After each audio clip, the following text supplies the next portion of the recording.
Sports. We are Baltimore. We are St. Louis.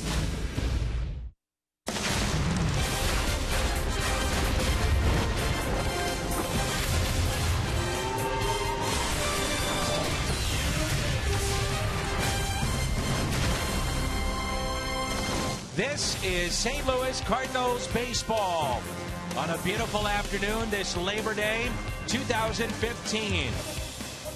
One of the great rivalries in all of sports. It's the St. Louis Cardinals playing host to the Chicago Cubs. The former Cardinal Danny Herron gets the call today for Chicago, and the Cubs are 9.5 back of St. Louis, 4 back of Pittsburgh. The Cardinals looking for win number 87 here today. With Jim Hayes and Tim McCarver, I'm Dan McLaughlin. Delighted to have you with us. Happy Labor Day, everybody. And you look at September baseball with St. Louis and Chicago. Great to see meaningful games between these two. Yeah, you think of those lonely September nights where the Cubs have come into St. Louis. Didn't mean anything. Well, it means a lot now. These guys are really good. Of course, the Cardinals still with the best record in baseball. So Danny Herron gets the call today for the Chicago Cubs, and for the Cardinals, it'll be Lance Lynn. Plenty of a rest for the big righty of St. Louis. Cubs and Cardinals coming up on Fox Sports Midwest.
A clean slate. September is a time for suspense. Rosters expand, and the room for error disappears. For the first time in a long time, the Cubs and Cardinals are playing meaningful baseball in the season's final month. The Redbirds are rewriting the record books, while the Cubs have rejuvenated the friendly confines. Chicago is trying to snap 5 straight losing seasons, while the Cardinals are pushing for their 5th straight trip to the playoffs. The time has come. The rivalry is renewed. The games are all right here on your home of the Cardinals. Fox Sports Midwest.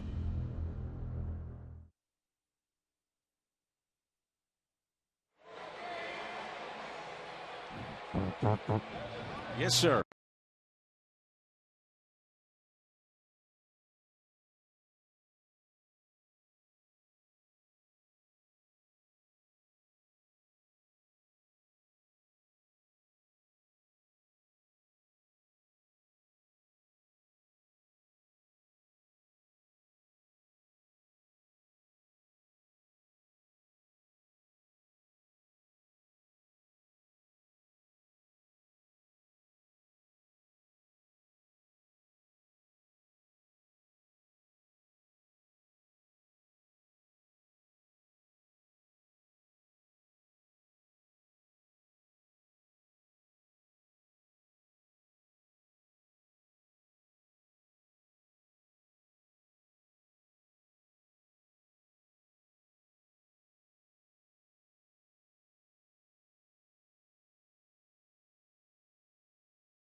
Is brought to you by Budweiser.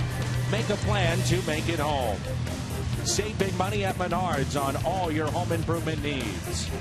And visit your local Mid-America Chevy dealers for great prices on our all-new 2015 vehicles today. Labor Day. No better way to spend it than right here at Busch Stadium or wherever you may be. Hope you're enjoying Cardinals baseball here this afternoon in our pregame show. The Cardinals a record of 87-49, 5.5 in front of Pittsburgh. Chicago 8.5 games out. The switch hitter Dexter Fowler will lead it off, followed by Tommy LaStella, the former Brave. Then Chris Coghlan, Anthony Rizzo with 28 home runs to lead the Cubs. Chris Bryant, 86 RBIs to lead their club. Miguel Montero, Starlin Castro, the pitcher batting 8th, that's Danny Herron, and Addison Russell will bat 9th. September rosters, so big benches on both sides, and also you can say the same about the bullpens. There's a look at Joe Madden. He'll be in the running for Manager of the Year in the National League, along with Mike Matheny. And Lance Lynn getting the call today. Plenty of rest. Start number 26, and the first pitch is a strike, and we're underway.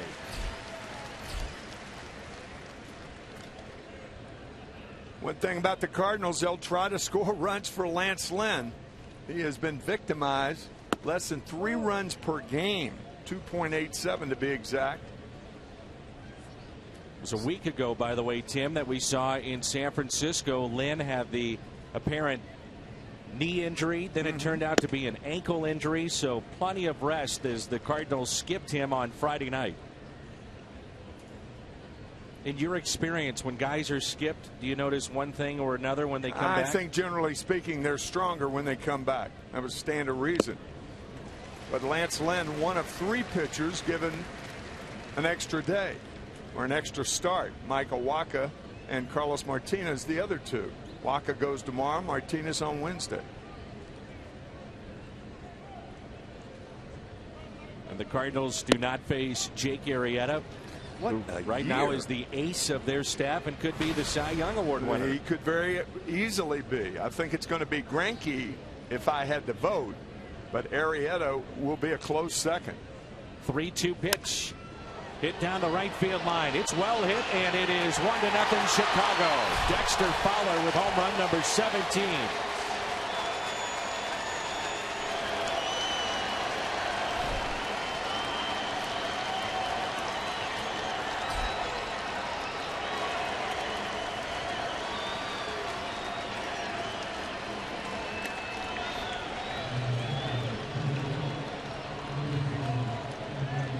Either cut fastball or a slider. It was flat.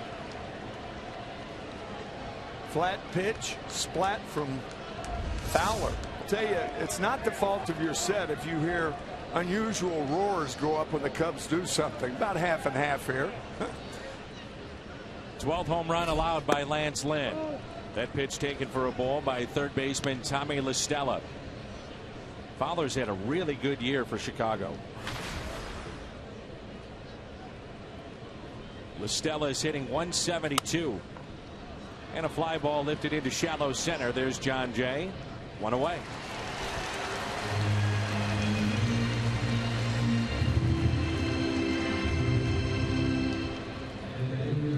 It has been the perfect mixture for the Cubs so far this year. They're young players. They remind me of the Cardinals over the last 15 years. The Cardinals have had a chance to produce, give their young players a lot of experience. They've come up here ready to go. Same for the Cub rookies this year. Look at John Lester there. We'll see him in this series. He'll pitch in game 3. First pitch is strike to Chris Coghlan, who is 8 for 21 against the Cardinals this year. He's in left field, and he's been all over the place for Joe Maddon's club, and a lot of the players that he has on this roster will play out of position, if you will. It's not a set lineup day after day. Yeah, I mean, how often do you see a left fielder that can play second base? Coghlan's had 11 starts at second, over 80 starts in left field, his primary position. But you're right. I mean, Maddon loves for players to play multiple positions. Chris Bryant, for instance, is in right field today. Normally their everyday third baseman. What a year that rookie has had. Addison Russell and Starlin Castro have switched off. Russell was the second baseman. Now he's at short. Starlin Castro at second. 1-2 just missed, and it's 2 balls and 2 strikes. The Cubs come into play today with the second best road record in the National League behind St. Louis, in the midst of an 11-game, 11-day road trip.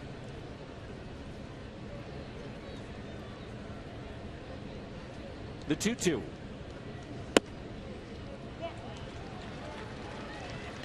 One thing we have noticed about Lance Lynn this year, it is fastball after fastball. He'll move it, cut it, as you mentioned, but also goes deep into a lot of counts. Throws the most pitches per inning than anybody else in the major leagues. And a base hit as Moss thought about going for that to his right, gave up on it, and a base hit on a 3-2.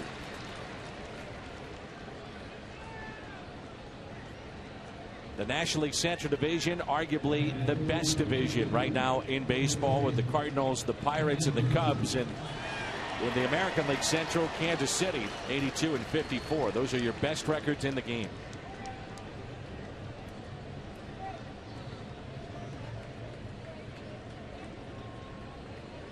Looking at the toughest out in the National League, I think, Anthony Rizzo. The question would be, is he the MVP right now of the National League? It's close. Stands right on top of the plate. That's why he's been hit 25 times this year. Dares you to throw him inside. 28 home runs to lead their club. He's driven in 83. That's a career high for him. And the first pitch taken for a ball. Long night of travel for Pittsburgh after the Sunday night game, and they're trailing against Cincinnati already. That's in the bottom of the 4th, 3-0 Reds.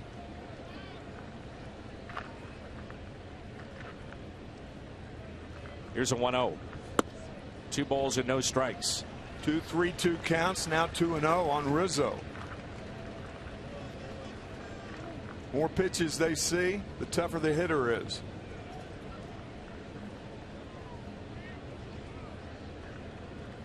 Outfield very deep, all 3 spots.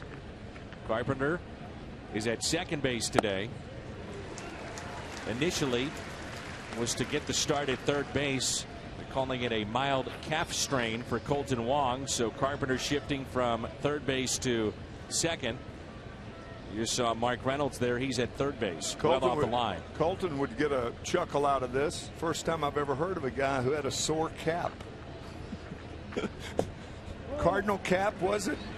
Calf. Oh, calf. Calf. Aha.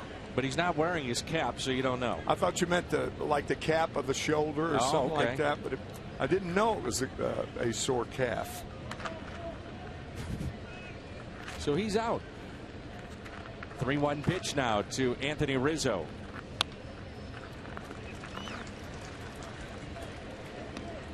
The Hyundai pitch arsenal already at 19 pitches for Lance Lynn here in the first inning. Nothing too fancy about Lance Lynn. Nope. Almost every pitch the same speed, more than any other pitcher in the American League or National League.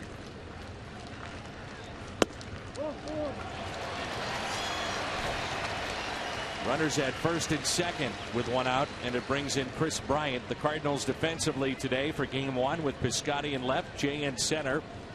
Hayward is in right. So Reynolds is start at third base, Peralta at short, Carpenter shifting to second, Moss is at first, and Yadier Molina behind the plate. That's presented by Dobbs. What a year the rookie has had. Here's Chris Bryant.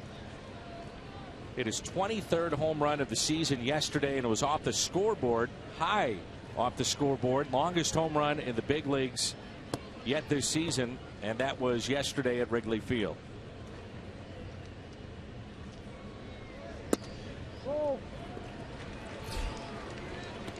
Chris Bryant has shown that you've got to pitch him inside to be effective. At least show him those pitches.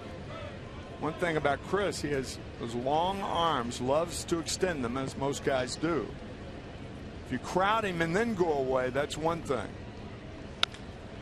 Fights it off into shallow right. Carpenter makes the play over the shoulder, and with that, a double play. That's what crowding a hitter means. Right in on the hands to Bryant.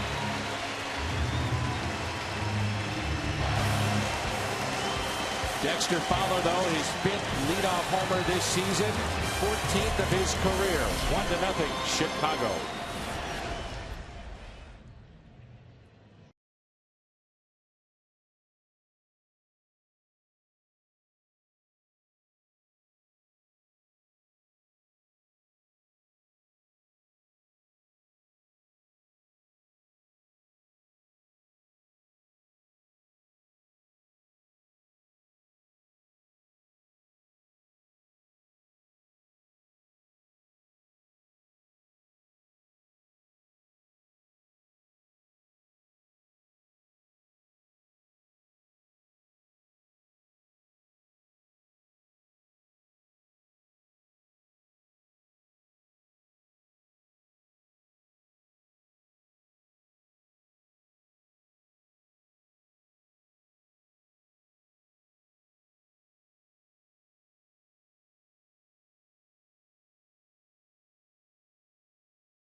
Off by the catch from Matt Carpenter over the shoulder, and it turns into 2. A good play by Matt. The one thing you'd say about Chris Coughlin, he had a good jump. the one thing. That's about all. Understandable, though. You're taking a chance that the ball might drop. Good play by Carpenter. And Carpenter will lead it off, followed by Stephen Piscotty, Jason Hayward here in the first inning against Danny Herron, Johnny Peralta, Brandon Moss, Yadier Molina, then Jay, Reynolds, and Lynn. The Cardinals have faced Herron one time this year. That was when he was pitching for Miami. That's a fair ball handled by Rizzo. Steps on the back for the out. The Cardinals from the left side of their bench will have Cody Stanley and Greg Garcia, along with Colton Wong now. And it's Borges, Grichuk, Cosma, Cruz, and Pham on the right side. What do we know about Dan Herron? Made his debut with the Cardinals on the 30th of June, 2003. Since that time, he's won 150 games. Only 6 pitchers in the major leagues have done that, won 150 in the last 12 years. In his prime, he really had a good fastball and an outstanding splitter. Oh, split made him the difference. That was it right there. 0-2 on Stephen Piscotty. Saw his 12-game hitting streak come to a close last night in a loss to Pittsburgh. Herron comes to the Marlins along with Cash to the Chicago Cubs for a couple of minor leaguers, a right-handed pitcher and also a shortstop. And a 1-2.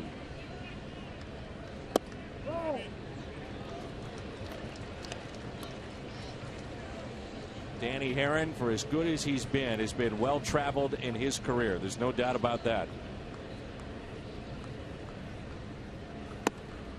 Taken high.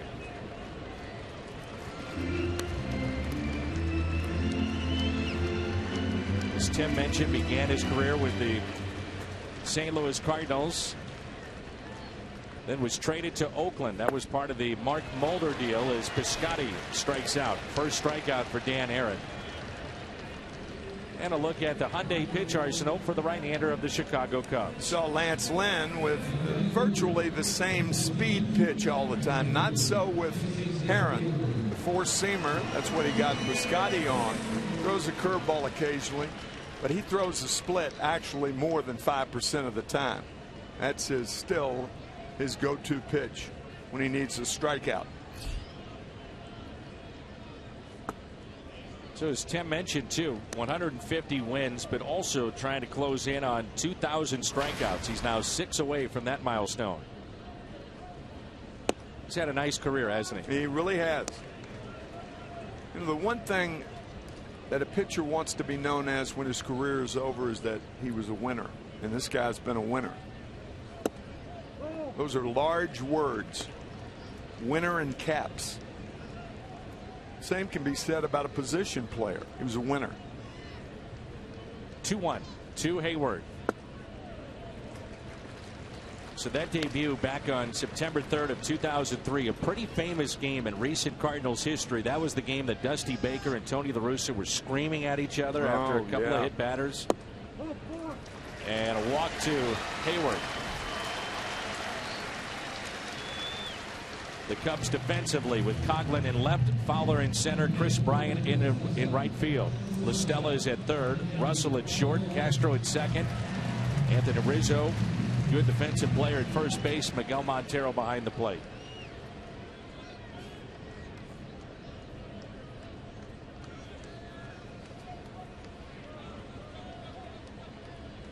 And 72 stolen base attempts against Montero this year. He's caught 13.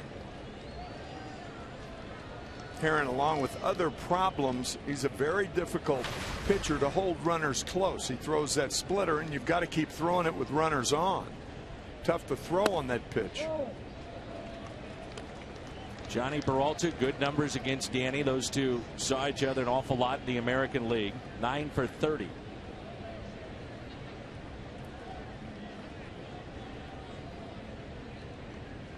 Hayward a big lead at first base. He is running. 1-0 taken outside. Throw to second base. And they got it. Hayward calling to the bench to make sure that they will take a look at it. Hayward immediately thought he was safe, hopped out of that headfirst slide and motioned towards Mike Matheny in the dugout. Montero did all he could. It looked to me like the tag was high and the hand, the left hand, reached before the tag. Now, I don't know. That seems to disprove that theory. No, there was a delay in Castro's tag for whatever reason. This may be the best look here. Yeah. That look, I think he's safe. Yeah, I do too. I feel strongly both ways. They will not review it. So Hayward caught for just the third time this year. One inning in the books. The difference thus far, Dexter Fowler's solo home run. 1-0 Chicago.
Jim Hayes, Tim McCarver, I'm Dan McLaughlin. 90 degrees. Our game time temperature. We understand there is rain potentially coming late. Let's take a look at our Toyota keys to the game. Well, it's Harry Carey bobblehead day. 25,000 Harry Carey bobbleheads handed out. So Lance Lynn probably doing his best Harry Carey impersonation, saying, "Let's get some runs. Let's get some runs, hey!" As Harry did time and time again in the bottom of the seventh, but the Cubs failed to deliver more often than not. 0-1 pitch to Miguel Montero. Line drive into left center and a sliding catch by John Jay. One thing about John Jay, you'll notice he'll play further in than the other Cardinals outfielders that play center field. That's right. A good jump because he saw the Molina setting up inside or outside, I beg your pardon. John with a good jump. The good center fielders are 1-2 steps in progress when the contact's made. I don't think among the Cardinal fan base that John Jay gets enough credit for the kind of player he has been. Even though when he returned the other night, that credit was warm, wasn't it? Really was. And he said he was touched by it. Said he'll never forget it. Here's Starlin Castro. 7 for his last 15 and back in the starting lineup again for the Cubs today. 2 good defensive plays back-to-back made behind Lance Lynn to help his cause. And Castro continues that hot hitting with a base hit into right. 3rd hit allowed by Lance Lynn.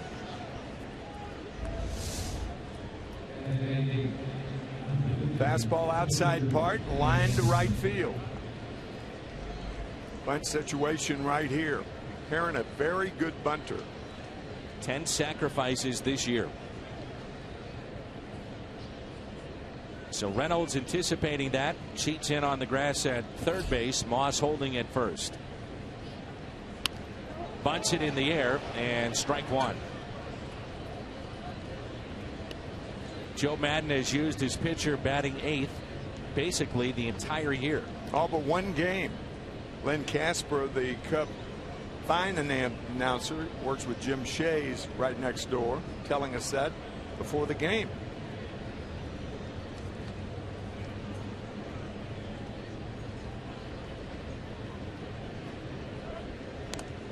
Watching John Jay as well, the games that he's been in, third start since coming off the DL. You'll see him talking to Stephen Piscotty, especially young rookie, about positioning in left field, where to go. They change with every pitch. There's strike 2 on Herron. That was the fun of having Jim Edmonds that one game about 4 months ago, and having Jimmy in center field and talking about situations from a center fielder standpoint. He's the only outfielder, I should say, that really can watch the catcher move from side to side and get an idea about what the catcher is calling. Can't do it from right or left. There was a play back in the playoffs against the Astros, and it's a famous catch off the bat of Brad Ausmus. It saved the Cardinals. If this ball gets down, the Astros probably win the series. They win the game that night.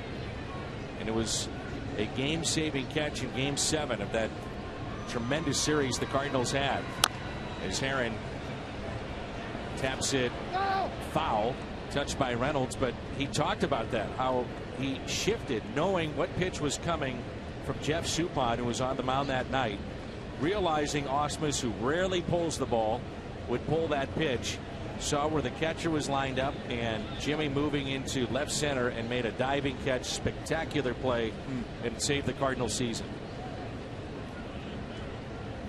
Smart player.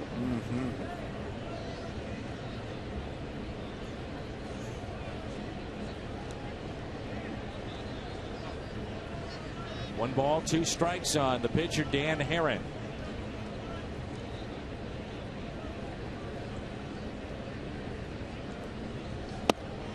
First strikeout for Lance Lynn. Dan, I can remember in my mind's eye Curt Flood breaking 2.5, 3 steps to his right or his left, depending on where the pitch was. He was gone before the pitch was made. Sure. That's the extra jump and the chances that center fielders take. And Jim Edmonds, I don't think there was any center fielder who took more chances than he did. No. And more often than not, he was right. Here's Addison Russell. Russell's had a pretty good year. The rookie, now at shortstop every day. He was part of the Jeff Samardzija deal that brought him to Chicago from Oakland. Then Oakland shipped Samardzija to the White Sox. 1 ball and 1 strike. Much better against right-handed pitching. 270 against lefties, 155. 2 outs, 1 ball, 1 strike with a runner at first. That's Starlin Castro, has just 4 steals this year.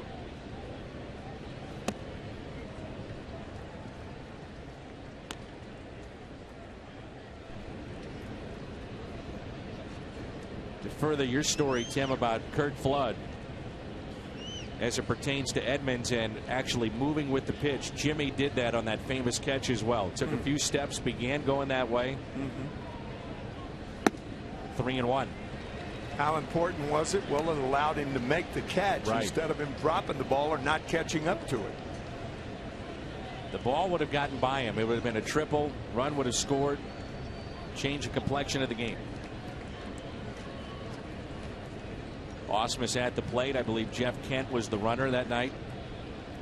3-1 pitch. Second walk issue by Lance Lynn.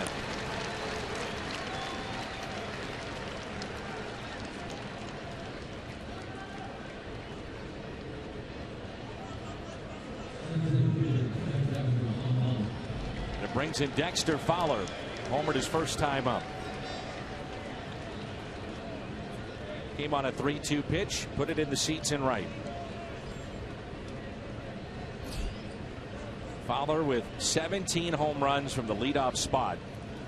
Also has a single season highs in runs and walks this season.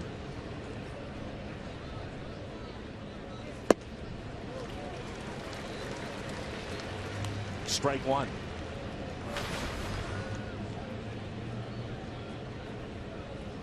Lynn comes into this start 8th in the National League in ERA 2.80. And 149 strikeouts, which puts him in the top 15.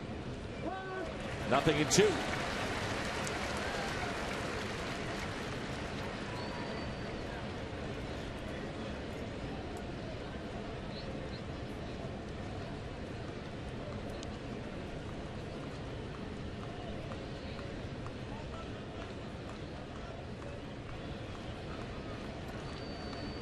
And the 0-2. Fly ball lifted into deep left center field. Piscotty was playing in. Can't get there. 2 runs will score. Dexter Fowler with all 3 RBIs for Chicago. 3-0 Cubbies.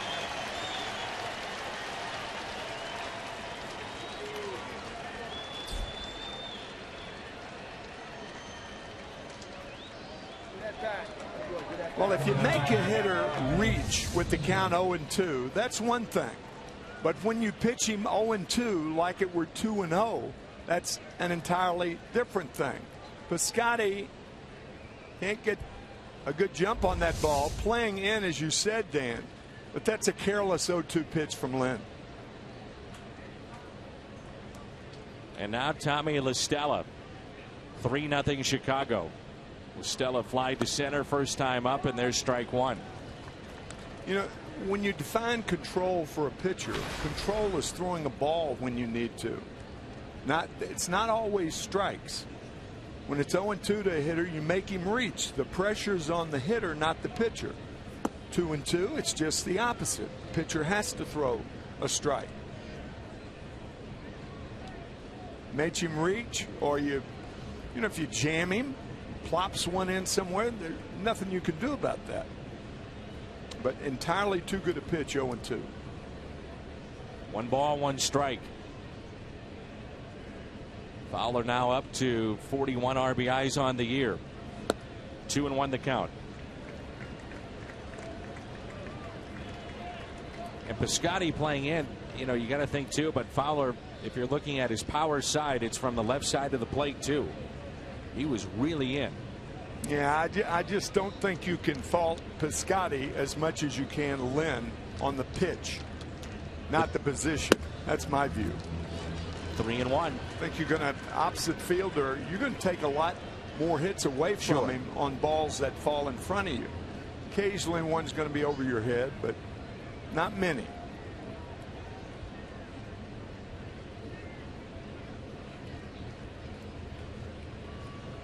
Lynn pitching from behind for the better part of the afternoon so far.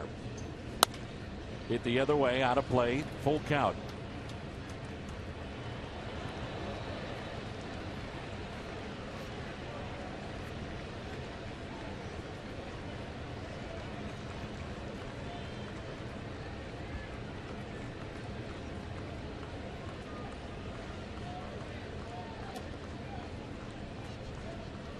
Three-two pitch. Popped up. Shallow right. Hayward under it. And he makes the catch.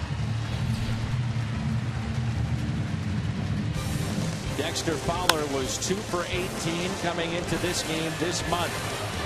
So far 2 for 2. 3 ribbies. 3-0 Chicago.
that Lynn had done that at home since 2013 against Arizona. He has 3 RBIs on the day. With more on Lance Lynn, let's check in with Jim Hayes. Dan, after turning his ankle in his last start, making a fielding play in the bottom of the 8th, Lance Lynn vowed that he would make his next start.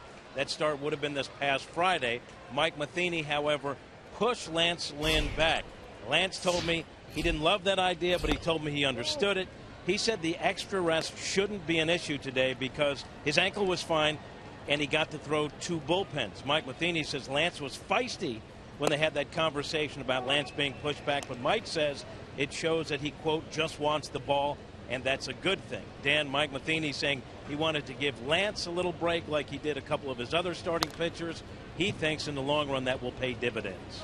You know, Jim, we noticed, well, both of us, Jim McCarver, Dan McLaughlin with you here in the booth, that you were signing autographs during the pregame show and taking photos with people. Any chance we could get one up here or what? I'm really busy now, Dan. I'll see if I can squeeze you in. Maybe tomorrow's a night game, so I'm sure between now and then I'll be able to get up there. But, you know, I got a full dance card, Dan. You know that. How about that, Tim? Hey. We can't even get the autograph. Rise to stardom. Unbelievable. Ignoring his old friends. Yep. We're always up here just boosting his confidence, telling him what a great job he does, and we can't even get the selfie. Wow. Here's a 3-2 to Peralta. Hit out of play. Johnny was left standing at the plate after Hayward was caught stealing for the 3rd out in the home half of the 1st. Mentioned before, very good numbers against Dan Aaron. It's been a while, over a month, last time that Peralta hit a home run, and Dan Aaron has given up 30 this year, most in Major League Baseball. Off the end of the bat, into left center. There's Fowler for the 1st out.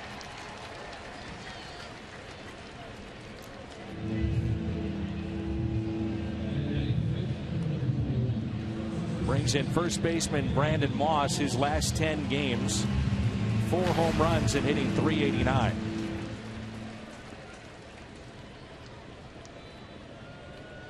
Average now at .262 at the Cardinals.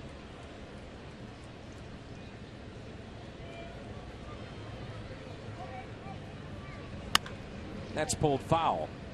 Remember, Moss, Tim, bunted against the shift against the Pirates, so the Cubs taking notice of that with strike 1. 3rd baseman Addison Russell now, yeah, the shortstop. He was in, and now he moves over, and with 2 strikes, he backs up.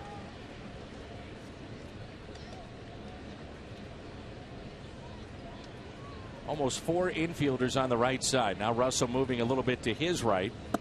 Doesn't matter. Moss strikes out 2 this afternoon for Danny Aaron.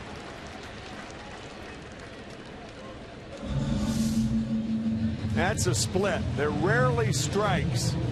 Splitting out of strike zone to get Moss.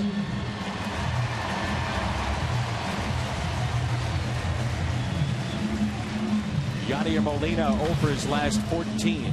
I guess the father of the split finger fastball was Roger Craig, right, of the Giants? Yeah. Back in the middle 80s. Well, you think about Bruce Sutter learning the split finger. Learned it in the minor leagues, right? Hurt his arm and had to develop a pitch. Vince Scully, longtime play-by-play man of Major League Baseball and the Dodgers, was asked to give his starting 9 and then a reliever and a starter and all that for his all-time team, and he said that Bruce Sutter, that's driven out to deep right. Bryant is back, and it's off the base of the wall. That snaps the 0 for 14 for Yadier Molina. But to furnish the story, he said Bruce Sutter would have been his closer. Think about all the great closers he's seen. Gagne at his height, how good he was with the Dodgers at one point. Including the Sutter was the guy. Great Dodger left-hander Ron Peronowski, Raleigh Fingers,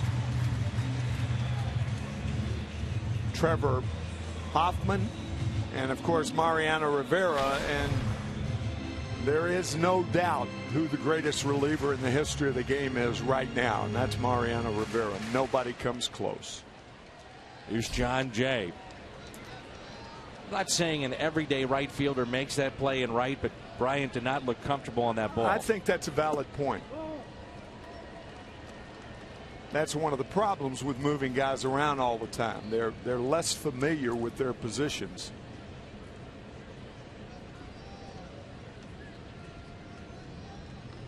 Here's a 1-0 pitch to Jay. And you might even say that he would have held Molina, who does not run well, clearly, to a single if he plays it off the wall cleanly. Sure. And instead it puts him in scoring position. Jay, his third start since being activated from the DL after missing 57 games. Here's a 1-1 pitch. More than any other Cardinal hitter with 2 strikes. You can see John Jay with that front shoulder, keep the front shoulder in, and he does it more with 2 strikes than any other Cardinal, and has a propensity to hit the ball in the left center field with 2 strikes. We've seen him do it time and time again.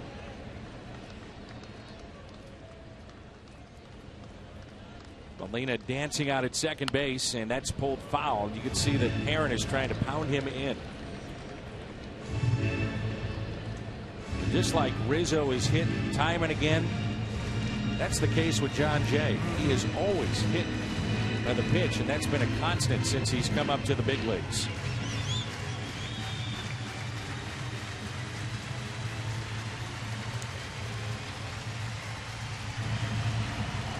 He's 3 for 7 against Herron in his career, above a .300 hitter against Chicago.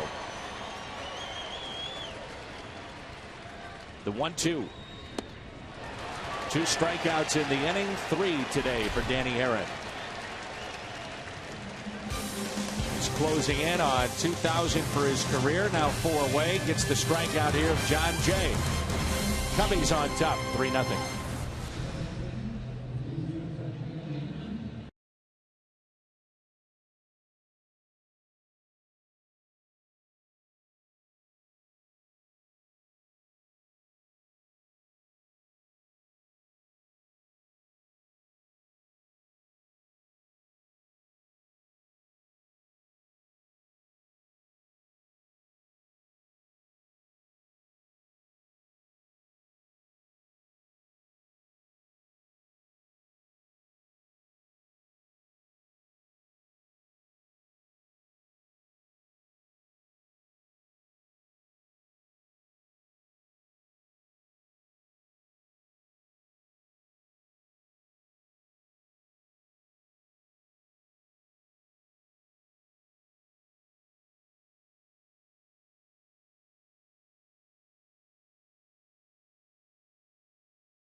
The Missouri Tobacco Quit line. Call 1-800-QUIT-NOW. Third inning rolls in. It'll be Coughlin, Rizzo, and Bryant. 3-0 Chicago. All 3 have been driven in by their leadoff man, Dexter Fowler.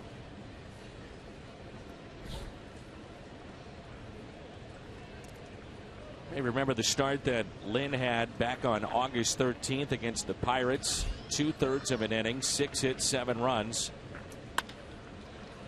and a base hit into right. That was his worst start of his career. Since then, his ERA is 1.83.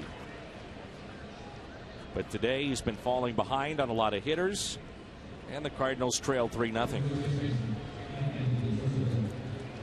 Coughlin 2 for 2, and it brings in Rizzo.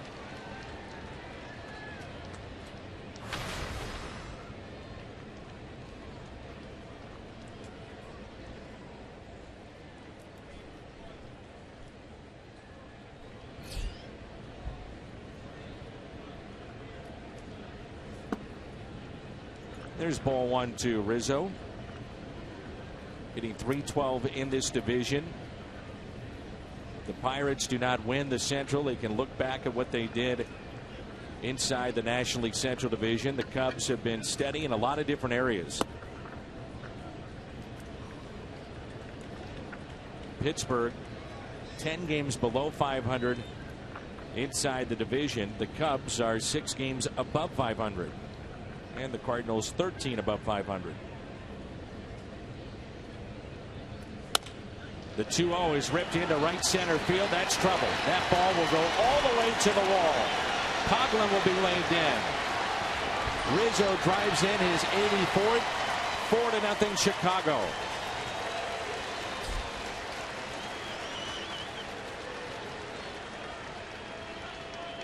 Six hits and 2 walks in the first 11 Cub batters this afternoon.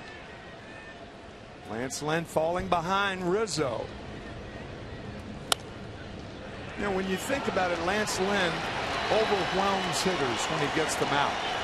He overwhelms them with heavy, hard fastballs. There's no deception.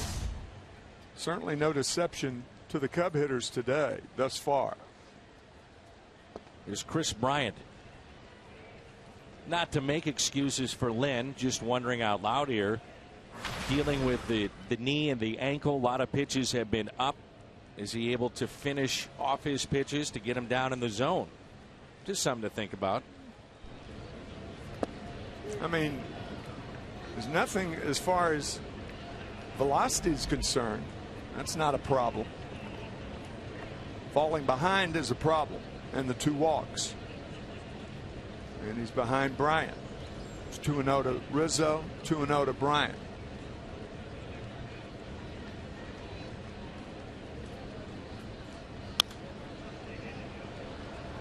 What do you see with the swing of Chris Bryant? And you noticed early on, we were doing a game in Chicago.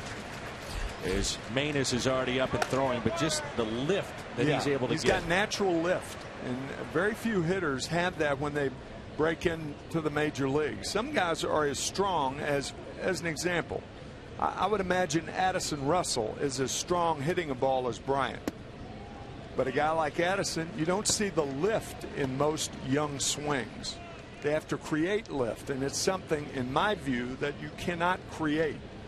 Example, you may choose any hitter who may be as strong as Bryant, but he doesn't have lift in his swing. And that's handy at Wrigley Field, as we all know. Depending on the wind, get a ball in the air, it's gone. Gone. And you see how he kind of leans in over the plate when he swings. And because of that, that's why you've got to impress him inside. But when you fall behind, you can't do that.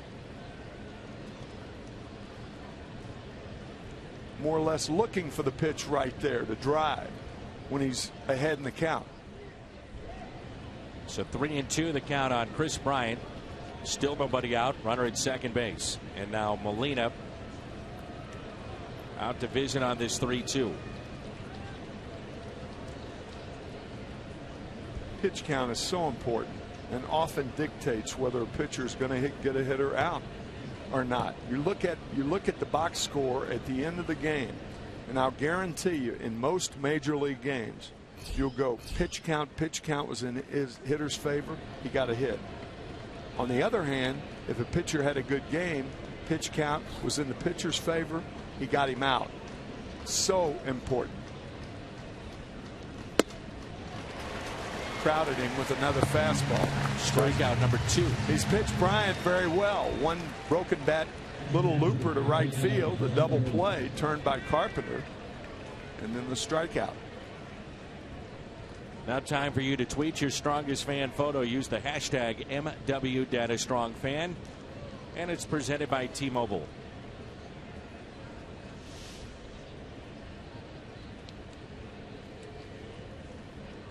Runner at second. Here's Miguel Montero. Line to center and a sliding catch by John Jay, his first time up. Montero, some really good years with the Arizona Diamondbacks, and now wearing that Cubby blue.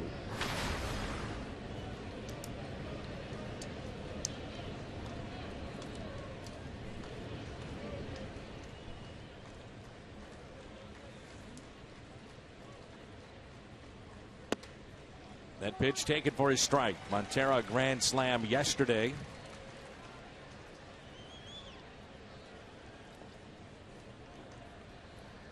.15 home runs.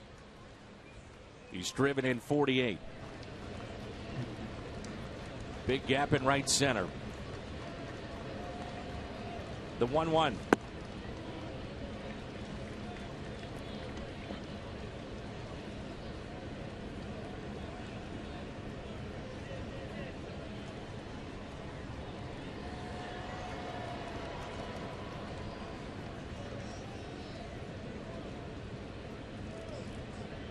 Here's a 2-1 pitch. And a base hit into right center field. Rizzo will score. 5-0 Chicago.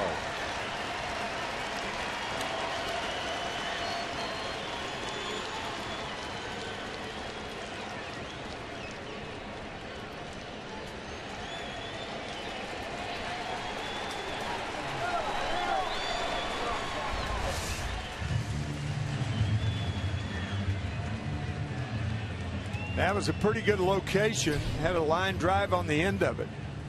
Notice all the hits, 7 for the Cubs, have been hit very hard. Lynn knocked out of this game. Maine is coming on. 5-0 Chicago.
Manus, I'm sure Mike Matheny thinking, let's get a ground ball double play. Manus due up second, then he can go to his bench and then back to his bullpen.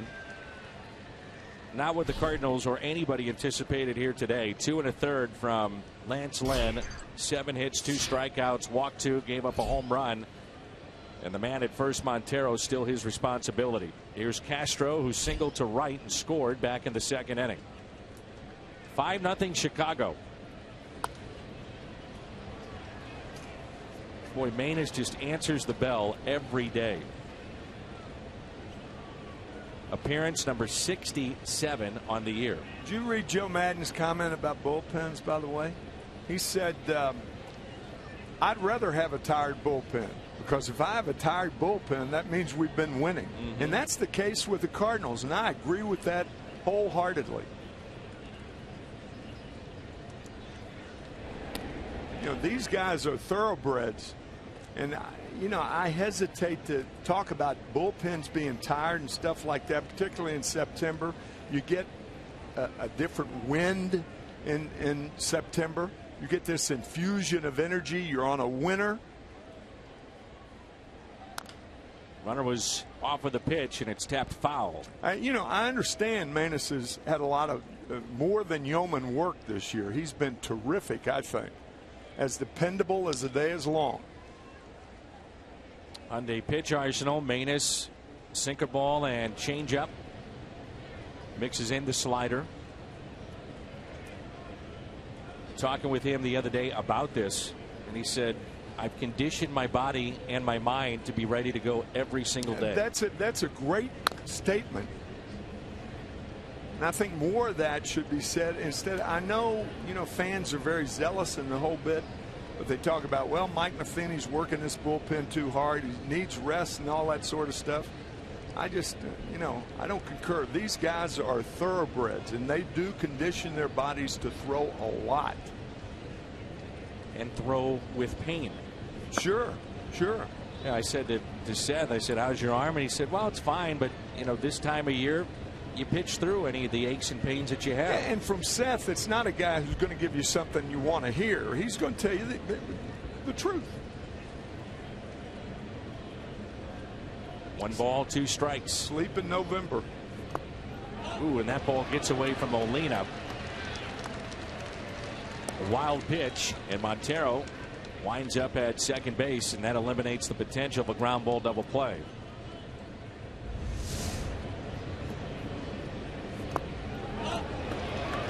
Now he tried to backhand that ball. I think the ball fooled him. Sometimes that happens.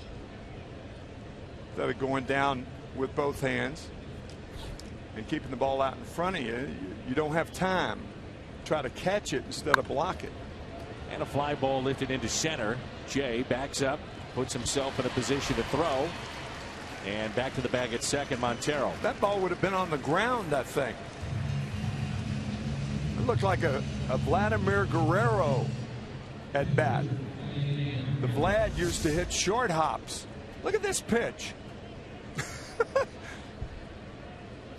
I saw Guerrero do that against the Cardinals. I did. Well, I didn't see him do it against the Cardinals. I saw him do it like 2 or 3 times. Hit one off the plate. Literally, it bounced off the plate. He swung at it and hit it for a base hit into right. Of course, he had those long, long arms. Nothing was too low or too outside for the great Vlad.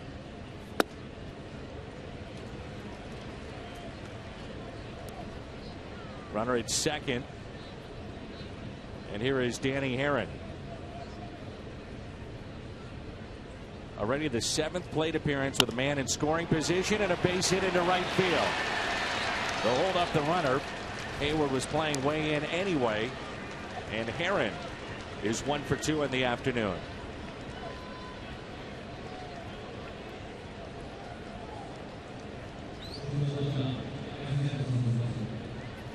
Eight hits already for Chicago.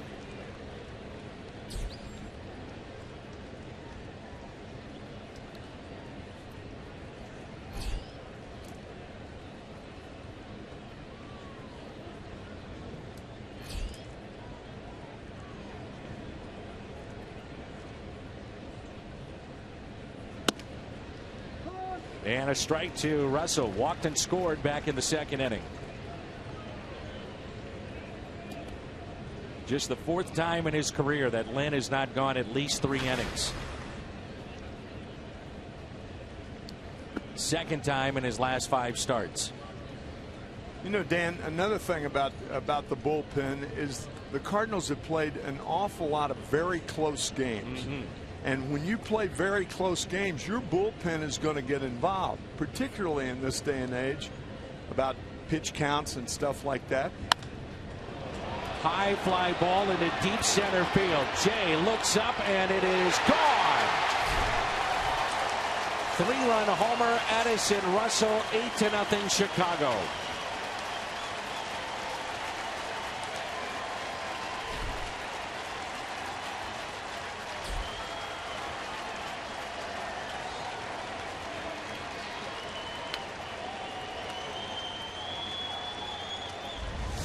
No other way to put it. These Cubs are just manhandling the Cardinal pitchers. How many times have you heard that this year? Almost never. You just don't see this pitching staff in blowouts. Early makings of one, however, right here. This is the earliest that Seth Maness has ever entered a game. Really? Wow. Last time it was the earliest was the 5th inning of a game for St. Louis. The 0-2 to Fowler. So 2 runs charged to Maness. Closed the book officially now on Lynn. Gave up 6 of the 8. And Fowler a swing and a miss and a strikeout. We have played 2.5. 8-0 Cubs.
Five-run top of the 3rd with a 3-run homer.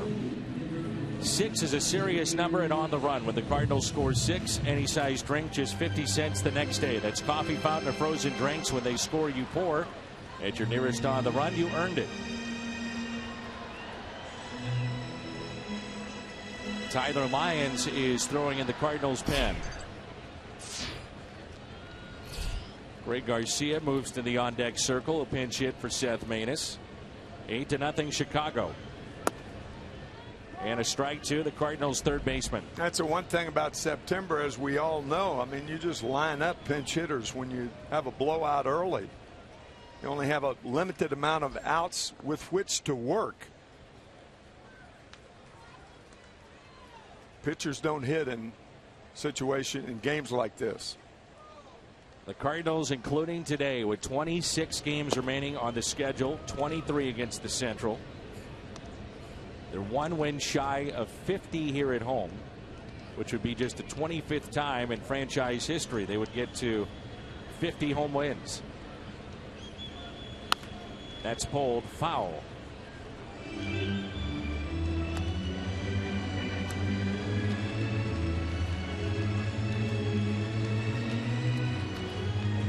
The matchups in this series tomorrow: Michael Wacha, Jason Hamill. Hamill 7-6.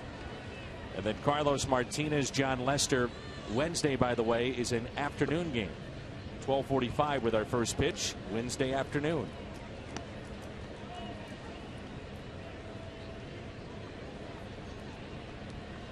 Shift on here on the left side of the infield for Mark Reynolds. 4 strikeouts for Danny Aaron.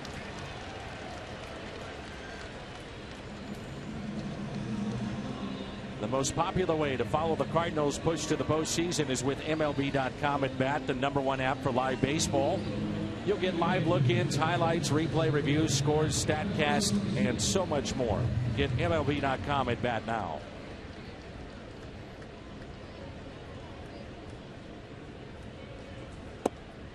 So Greg Garcia pinch hitting for Seth Maness.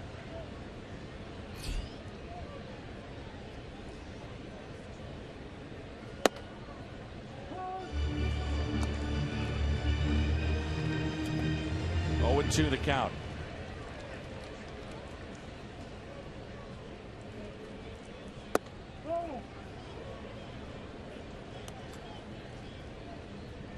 Aaron 3 strikeouts shy of 2,000 for his career. The 1-2. Inside 2-2. They're in the top of the 8th. Cincinnati leading the Pittsburgh Pirates 3-0.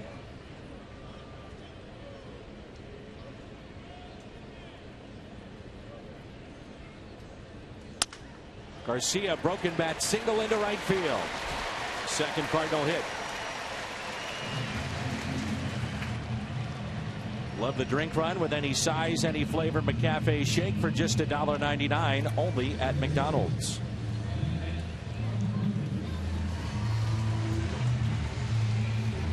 So with 1 out, runner at first, it brings in Matt Carpenter, who grounded out to first, and he's 0 for 1.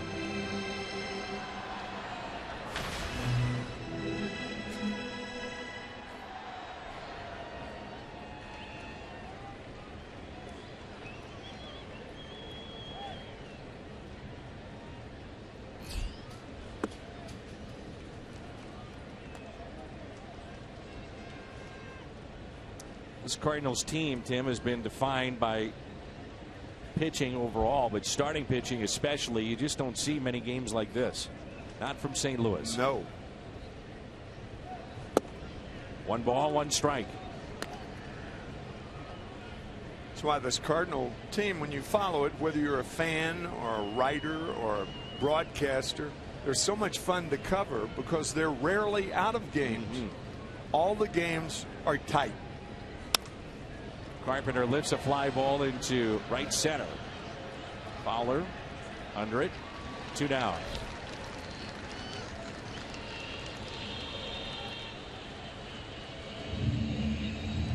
Lance Lynn here today. Short outing. First start this season, allowing 5 or more earned runs in less than 3 innings. To your point. And today being game number 137. Here's Stephen Piscotty, struck out his first time up. Fly ball into right. Chris Bryant. And the Cardinals strand a runner. They've left 2 on and they trail by 8.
Certainly could get plenty of innings from him here today.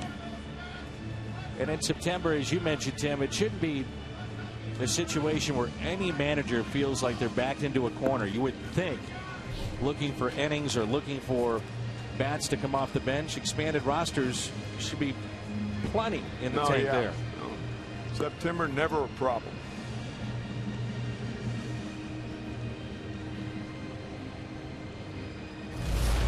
AT&T U-verse rewind. Dexter Fowler with 3 RBIs already today. Solo home run to start the game and a sign of things to come. Then in the second inning on an 0-2 pitch, they double to left center. That scored 2. The Cubs have scored 8 thus far on 9 hits, and Lyons already the 3rd pitcher used. It's a bad sign for your pitchers when you look at your box score and after 3 innings, everybody in the starting lineup against you has at least 1 hit, but 2 guys.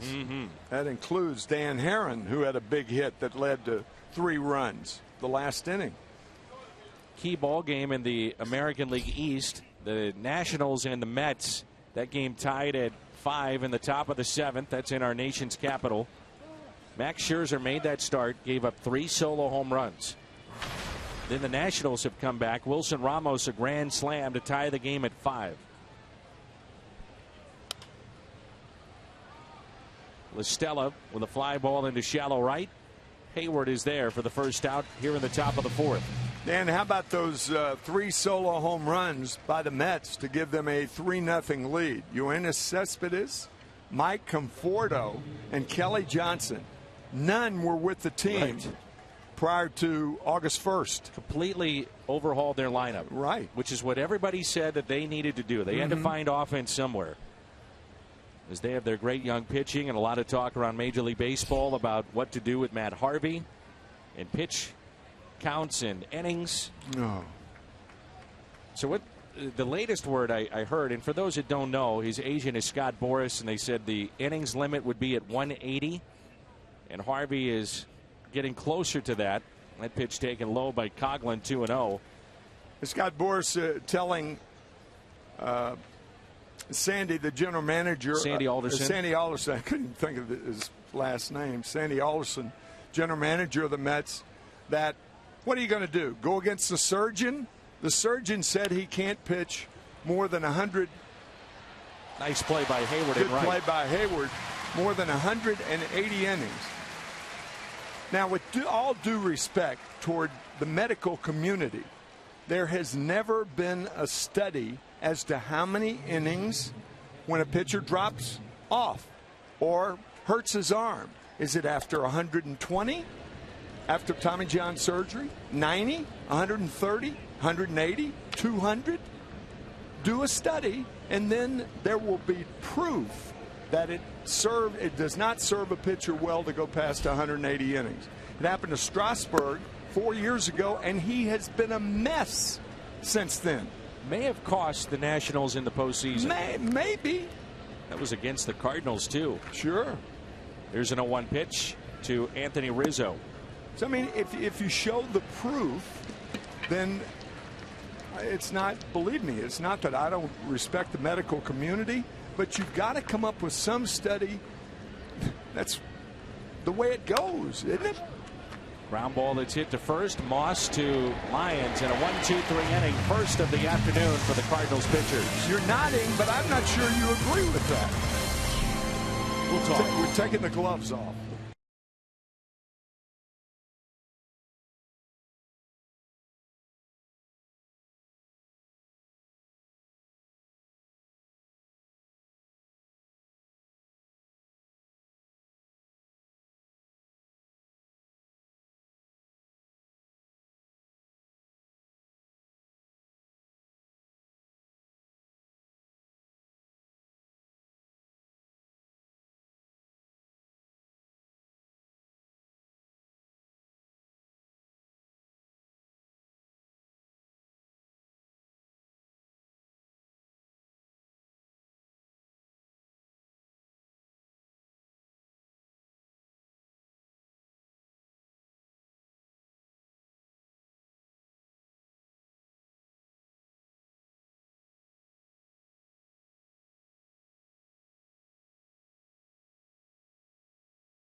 He's getting there. Matt Belisle threw his second simulated game yesterday before the Cards and Pirates went at it. Belisle told me he threw 27 pitches over 2 innings, full bore, said he felt great, said he felt even better today. Belisle has missed 63 games with an elbow issue, but he now believes he's ready to return. He told me, quote, "In my mind, I'm good to go." John Mozeliak, however, told me on the pregame show he admires Belisle's determination, but they haven't yet made a decision on what the next step for him will be. But, Dan, he is getting close. He can taste it. All right. Matt Belisle said he had a brief time in postseason play, one time, and that's it. And he said the reason he wanted to come to St. Louis was to get in the playoffs. He's made the money, been around the game. I want to get in the playoffs. I want to see what it's like. And he'll have his chance with St. Louis. 2 balls and a strike on Jason Hayward, who walked and then was caught stealing back in the first inning.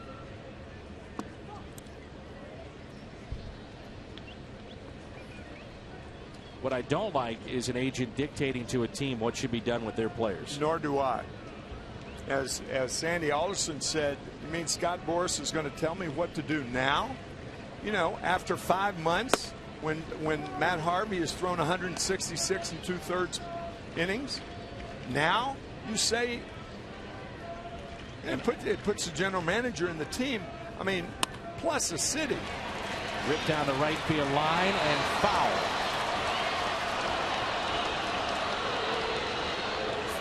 The fans pointing out to the spot, the dirt and the line, saying it hit the chalk.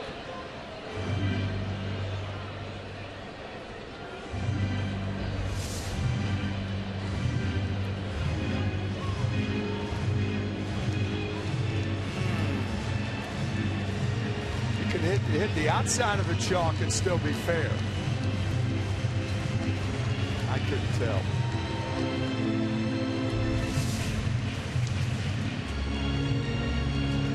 To me, way too tough to tell. Yeah. Well, that's a pretty good shot right there. Here's the other thing, too, about Harvey. While we have a moment, they're going to take a look at this. But, you know, Matt Harvey and his team were the ones that were pushing back on a 6-man rotation. They didn't want that. Matt Harvey also really pushed the organization last year to say, I want to pitch this year. Remember, they pulled the reins on him and said, no, we're going to pump the brakes on this. We're not doing that. And he was really pushing it. You know, and it was the Mets that held him back. Exactly. And now you've got the role reversal, and it just it doesn't fly with me. You can't have it 2 ways. No. Well, let's face it. Agents should stay out of it. Now, look, I worked in New York for 20 years doing New York Mets and Yankee baseball. And I'll guarantee you that New York Mets fans, now they have a chance. And you mean to tell me you're going to jerk the rug out from under Matt Harvey because the agent said it? That Sandy Alderson will not put up with that. And I hope he doesn't. It's ridiculous. Look at the ball mark, which... That's enough. Would show you that it looks like it did hit in fair territory in an outside portion of the line. The only reason that mark was made was that Jason Hayward just hit it. Now, that should be enough. But what if the ball, instead of hopping into the fans, rolls around the corner and an umpire has to say whether a hitter deserves a double or a triple? Technically, too, they're supposed to have a camera here at the ballpark, which is not for broadcast use, but let's say if a runner was on and trying to figure out the progression of the play, if a runner was on and how to award whether bases. Whether he could score or not, yes. No, here's a question for you, too. Are you better off looking at replay, or are you better off having the umpires go out and look at the spot right now? Go ahead and take a look at it. Can't disagree with that.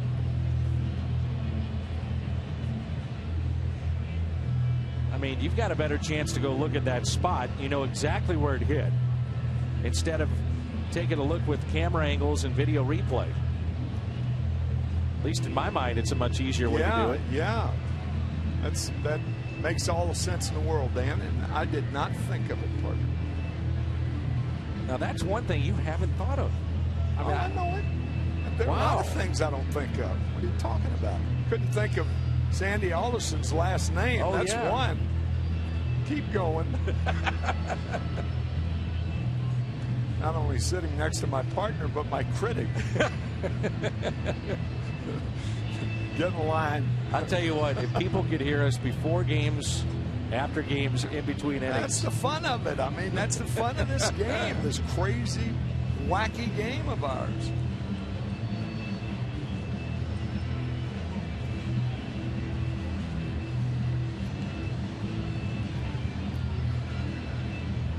But you're right. I mean, all you have to do is see the sign. I mean, that means it hit the line.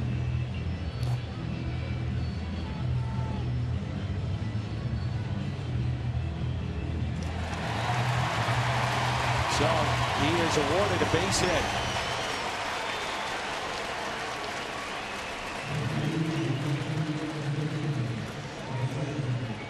And this will be a double for Jason Hayward. That is his 28th. He's second on the team in doubles. You know, it does bring up a point, too. That's why the great grounds crew in the major leagues, that's why they meticulously, right to the fence, will draw that line, and it doesn't waver. And that's for that reason. And unlike the area around home plate, that line is perpetual throughout the game.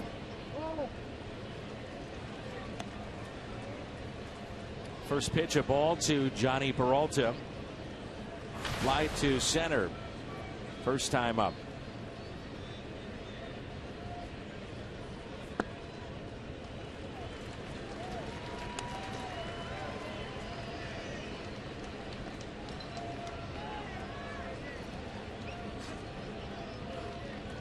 Two 2-0 the count. 8-run lead staked to Danny Aaron. A high strike on Peralta. 2-1.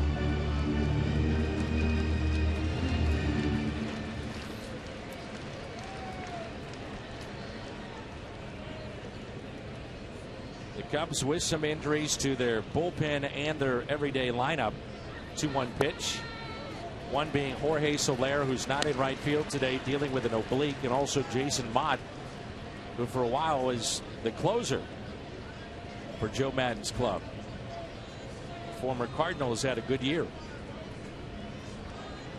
Here's a 3-1.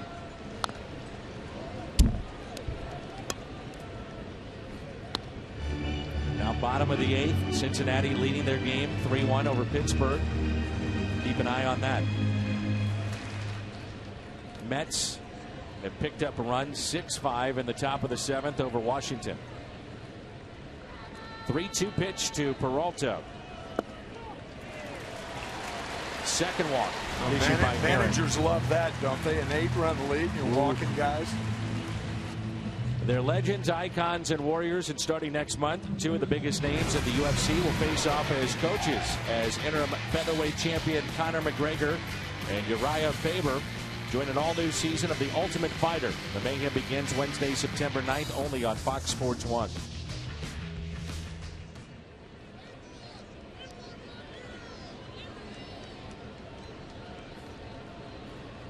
Here's Brandon Moss, struck out his first time up and takes a ball inside. Herron primarily has been a 5-inning pitcher. And then you're looking at the bullpen of the Cubs. Shift is on here.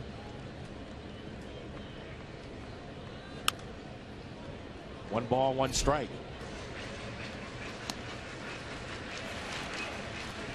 You look back on hits on these add-on games. It was 5-0. Chicago in the 3rd inning with 2 on, 2 out, and Addison Russell up there. You look at that 3-run home run and how big it is right now. The 1-1. Hammered down the right field line. Hooking and foul.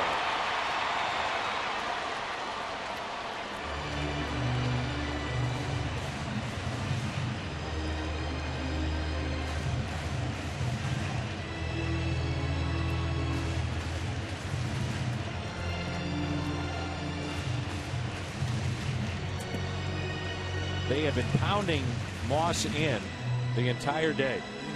But he was ready for that last pitch, but yanked it foul.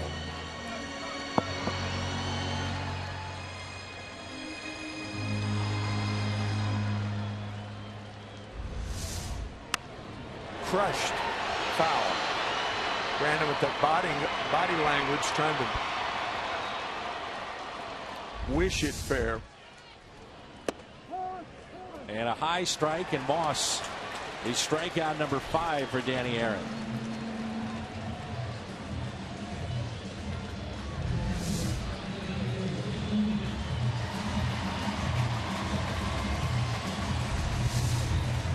Now 2 away from 2,000.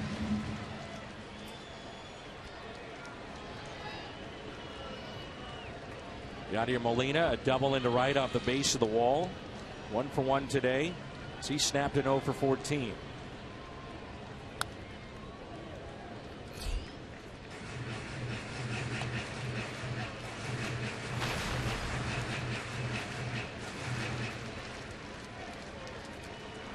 .272 his average with runners in scoring position. Inning started with a double by Hayward. Peralta walk, strikeout of Moss. And the 0-1.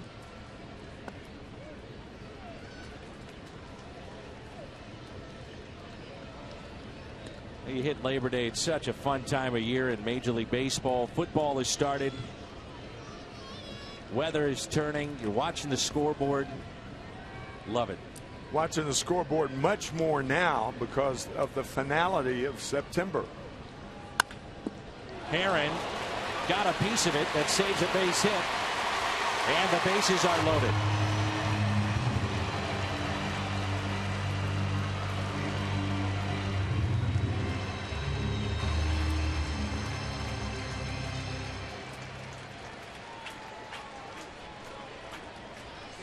Molina is 2 for 2.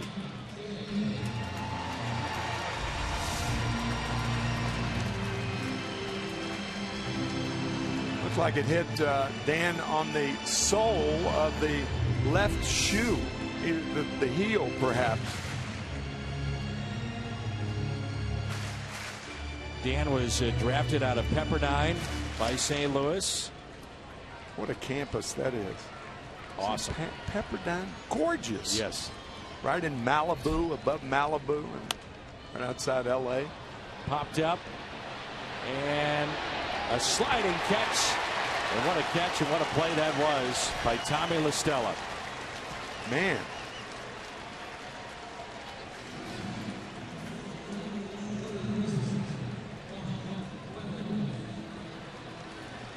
That was some play by La Stella. Off the disabled list, or on the disabled list for the Cubs for 4 months with an oblique strain. Big league play right there. Game earlier this season, the Cubs jumped out to a huge lead against the Cardinals, and then it was a Reynolds grand slam. The Cardinals eventually came back to win the game. Lines it out to right field. There's Chris Bryant. Cardinals strand, the base is loaded. Jason Hayward, your runner at third base. This is out number 2. La Stella, the sliding catch. He thought about tagging up. 8-0 Chicago.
thought Mike might do this, Mike Matheny, that you get to the 5th inning, you're down by this amount, 8 runs, and you may see some of the regulars maybe get a little bit of a rest. Kind of the 2-for-1, if you will. Sure. Makes sense. So Stanley is into the ball game, catching Tyler Lyons. And Molina is out. Chris Bryant at the plate. First time we've seen Cody Stanley behind the plate. Came through with a key pinch hit this past week with 2 outs, a double. And started a rally that eventually ended with a Brandon Moss walk-off homer. Here's the 0-1. On this Labor Day, we salute the vendors and the men and women who put in a lot of long, hot hours here at Busch Stadium. Here's an 0-2. And Bryant strikes out. That's 166 for Chris Bryant in terms of strikeouts, most in the National League. And only Chris Davis of Baltimore has more in all of baseball at 180.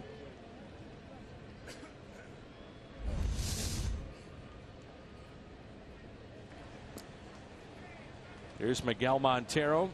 Single to right center, picked up an RBI and a run scored back in the 3rd.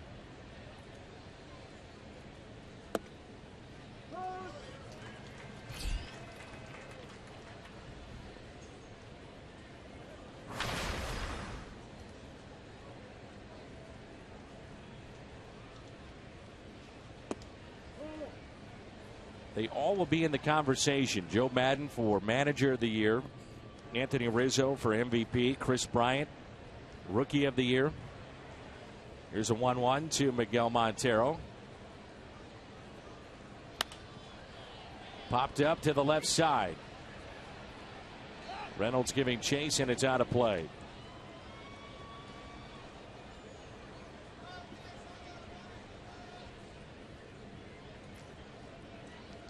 Chris Bryant, you think about the Cubs rookies. Billy Williams, Ken Hubbs, Jerome Walton, remember the pitcher. Kerry Wood, Giovanni Soto, the last Rookie of the Year from the Chicago Cubs. That was back in 2008. I said something earlier to Len Casper that I had never thought of. Billy Williams, one of the probably the greatest Rookie of the Year in Cub fame.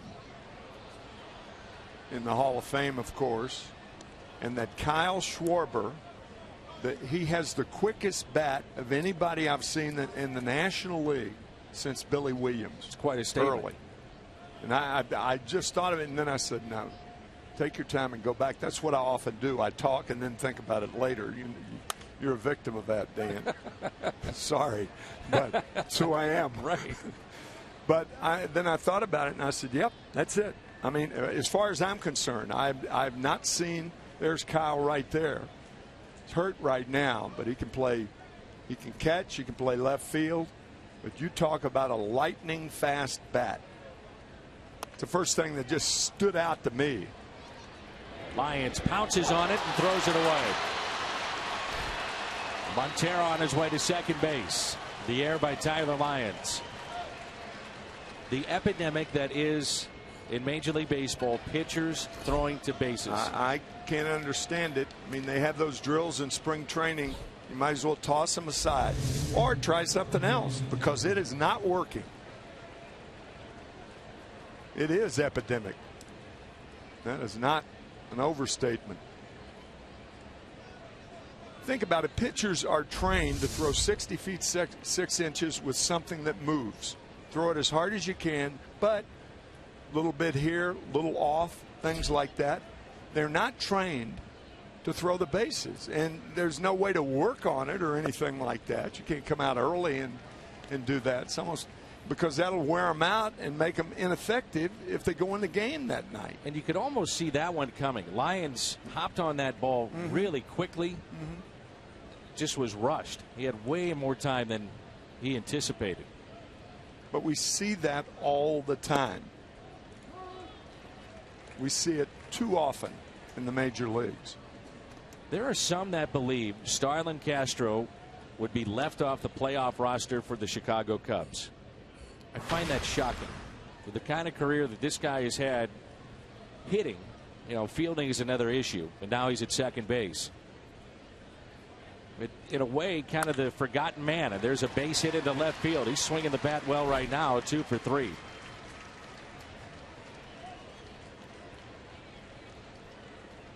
Sometimes in the major leagues, fairness has nothing to do with it, but it's truly unfair for them to even consider it or write it that he would be left off the postseason roster.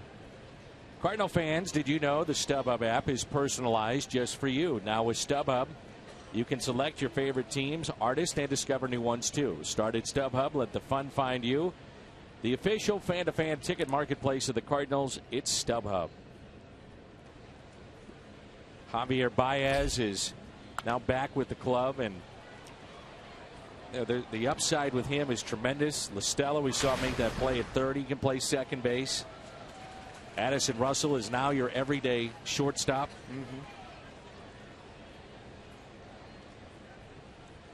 Problem with Baez, tremendous strikeout ratio last year. Unbelievable. Danny Herron, when he came to St. Louis as a pitcher, was known to have swung the bat really well. He was a DH at Pepperdine when he wasn't throwing. He could swing the bat, and that's why you see, you mentioned it earlier, he can handle the bat with those sacrifices. He's single to right, and he's 1 for 2. Fastball misses in. 1 ball, 2 strikes.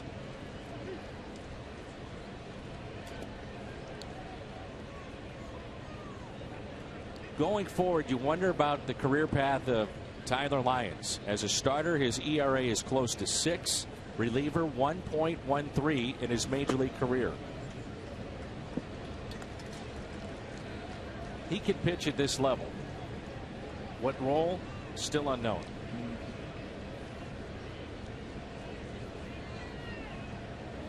Not enough time to establish himself either way as a starter or a reliever.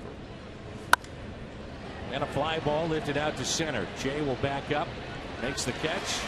9-0 Chicago. Runner tags up. That's Montero. And it's all Cubbies here today.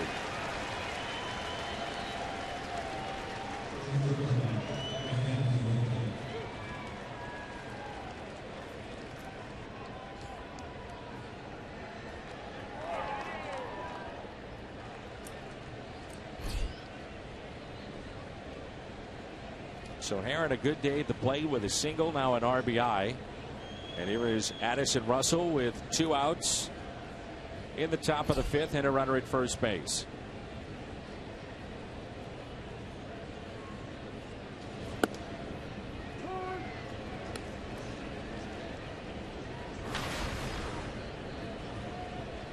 Walked and scored back in the 2nd inning.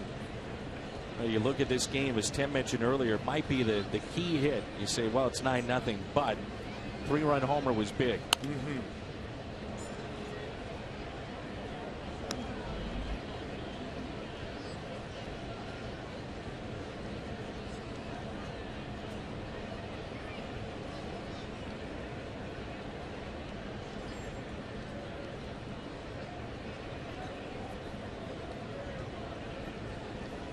And an 0-2. Check swing, and he went. Strikeout for Tyler Lyons. 2 today and 2 in the inning.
on-base percentage plus slugging.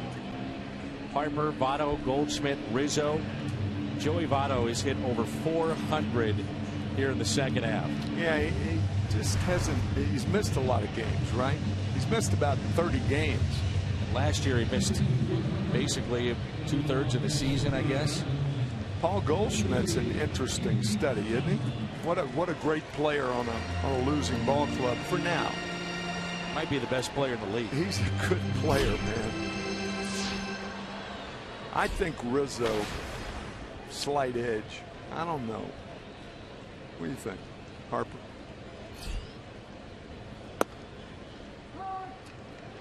Thinking. Okay. I like Rizzo. I mean, you know, winning team. The Nats are out. They're losing 8-5 to the Mets now. Enter today's action 4 games behind New York. Pete Kozma with a base hit into center.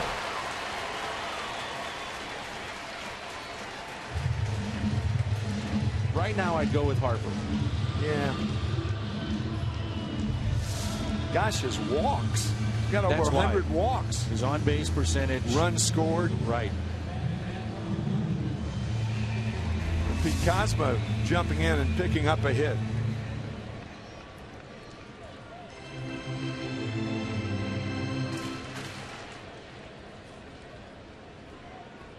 Kozma is now 4 for 4 off of Danny Herron. Reds beat Jeff Locke in Pittsburgh 3-1. Locke loses his 10th. Chapman his 29th save. Danny Herron made it 9-0 with his RBI, 39th career RBI, which ties Adam Wainwright for 5th most among active pitchers. We're back to the top of the lineup in Carpenter. You know, if you said you were going to start a team and you had any pick, there's a look at the standings in the Central now, updated with the loss by Pittsburgh. I'm assuming most would say Harper just because of his age. That fly ball into right. But there wouldn't be too many that would say, well, you know, if you went with Goldschmidt, you're not crazy in saying that either. Young player, first baseman. I mean, he just doesn't get the attention because he's, as you mentioned, on a bad team. Not a bad team, but a losing team right now, 500 team. Right. And he's playing in Arizona. So, you know, a lot of the games are late. Who's seeing him? Harper's in our nation's capital, Yeah. of course. But he is some kind of player, Goldschmidt. Whew. And a double play ball. Flip to Castro. And he turns a double play and a nice stretch by Rizzo. Double play off the bat of Piscotty. Herron is through 5, and we head to the 6th. 9-0 Chicago.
So they're going to hunt.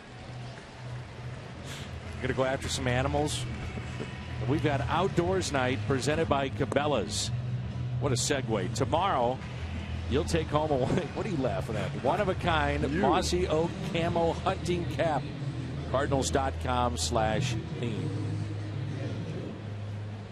I love your story about hunting with Steve Carlton as Randy Choate checks in with our Chevy call to the pen. You told this when we had Gibby and yourself. True story. Carlton. You guys were what, pheasant hunting? No. We were hunting elk back in 1972, and Steve had packed the car with caulking. We get to Mitchell, South Dakota, and it's 20 degrees, and something got up from the median strip. Radiator light goes on. It's a pheasant. The pheasant's dead, and Steve said, just a second. He goes back to the trunk, gets his caulking, and brings it out. And it worked. He sold the Blazer 7 years later with the caulking still in the radiator. And I said, Steve, I'll never question you on anything else. And that lasted about 2 miles, by the way. We argued every other mile. And you're sitting there delightful. And you're sitting there saying, why do you have caulking? What are we going to do? A couple of houses while we're out there? Some extra money? Caulking. He stuck the can of caulking in the radiator, snipped it off, and sold the Blazer years later. He had me pull the pheasant out very slowly. That is a true story. And you're happy he brought it? I am very happy. Unbelievable, yeah. He's brilliant, genius. A leadoff walk from Randy Choate to Dexter Fowler. What's on Tap is presented by Budweiser. Good matchup tomorrow. Hamill and Waka. Waka, 15-game winner, will come your way at 6:30. It's our Budweiser What's on Tap. Well, they lasted 34 years like that. And 2 kids, well, I won't say. What does that mean, like that? Holding up a sign? They're very proud. Marital bliss for 24 years, pal. 34. Oh, 34. 34. What did I say? 24? 20. 30. Yeah. Yep, bliss.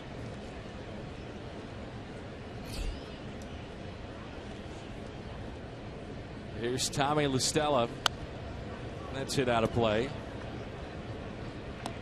Check that. It's now Austin Jackson, who's gotten to start the last 4 games for Chicago, so he'll pinch hit for La Stella. Batting .250. 5 games with the Cubs. Marital bliss. You betcha. 1 ball and 2 strikes.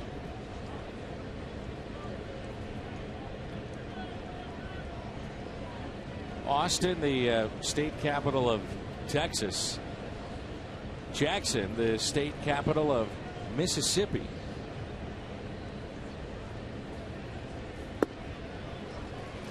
That's pretty good. And a strikeout. Named after 2 state capitals. Yeah. That's nice going. Middle name is Jefferson City. Oh, no, it's not. No, it's not. No. That's good. It's 9-0, Tim, you know. I understand. I'm all in. All in. Choate gets the strikeout. Mets lead their game in the 8th. It's 8-5. Yoenis Cespedes 3 for 4, 2 RBIs, and 2 runs scored.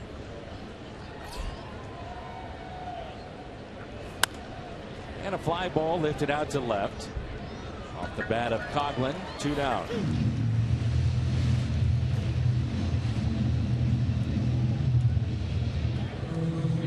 Amazing what a difference a year makes. Washington 96 wins. Matt Williams riding high, manager of the year. Now this year saying, well, he's going to be fired. What changes do the Nationals go through this offseason? I'll tell you, we were watching those games on television, as any baseball fan does, and I've got to be telling you, I'm thinking at the same time, don't take Zimmerman out of that game. Don't take it. Jordan Zimmerman was the pitcher, 8 2/3, and he brings in Storen. It was hard to watch. Yeah. Then the Giants won that game in 18, right? Brandon Bell. Brandon Bell hit the home run, and there went Washington's chances again a couple of years after the Steven Strasburg decision that we alluded to earlier. You think about it too. There's only so many times you make it to postseason play, and you cannot bank just because you have a young, good nucleus of talent that, well, we'll be there next year. No, it's not like the Cardinals. Not like the Cardinals have been in it 11 or 15 years. I mean, you're not guaranteed anything. 2 strikeouts for Choate. 9-0 midway through 6.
Is Chicago all-time 16, the Cardinals with 27. Since 2000, the Cardinals 11 times, which Tim alluded to. 3 for the Chicago Cubs, 2 under Lou Piniella, 1 was under Dusty Baker. Here's Jason Hayward, who has doubled. Wouldn't this be something for Dan Herron to get 2,000 strikeouts in the place where it all began for him a long time ago? He's 2 away.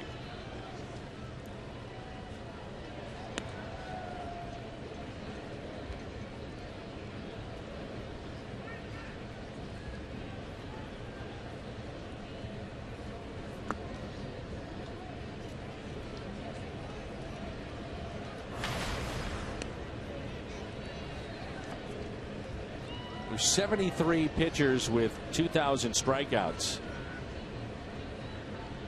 That's all? That's it. Thought there'd be way more than that. Thought there'd be like 300 or something. Yeah. I mean, but not, you mean 2,000 strikeouts, but not 3,000 strikeouts, right? Well, when Herron gets 2,000, he'll tie Andy Bennis. 47 pitchers to reach 2,000 and not get to 3,000. What a great deal on Cardinals tickets. Fill up at Phillips 66, 8 gallons or more, now until September 24th. 50% off on a pair of tickets. Visit Cardinals.com/Phillips66. Peter Borges will pinch run for Jason Hayward.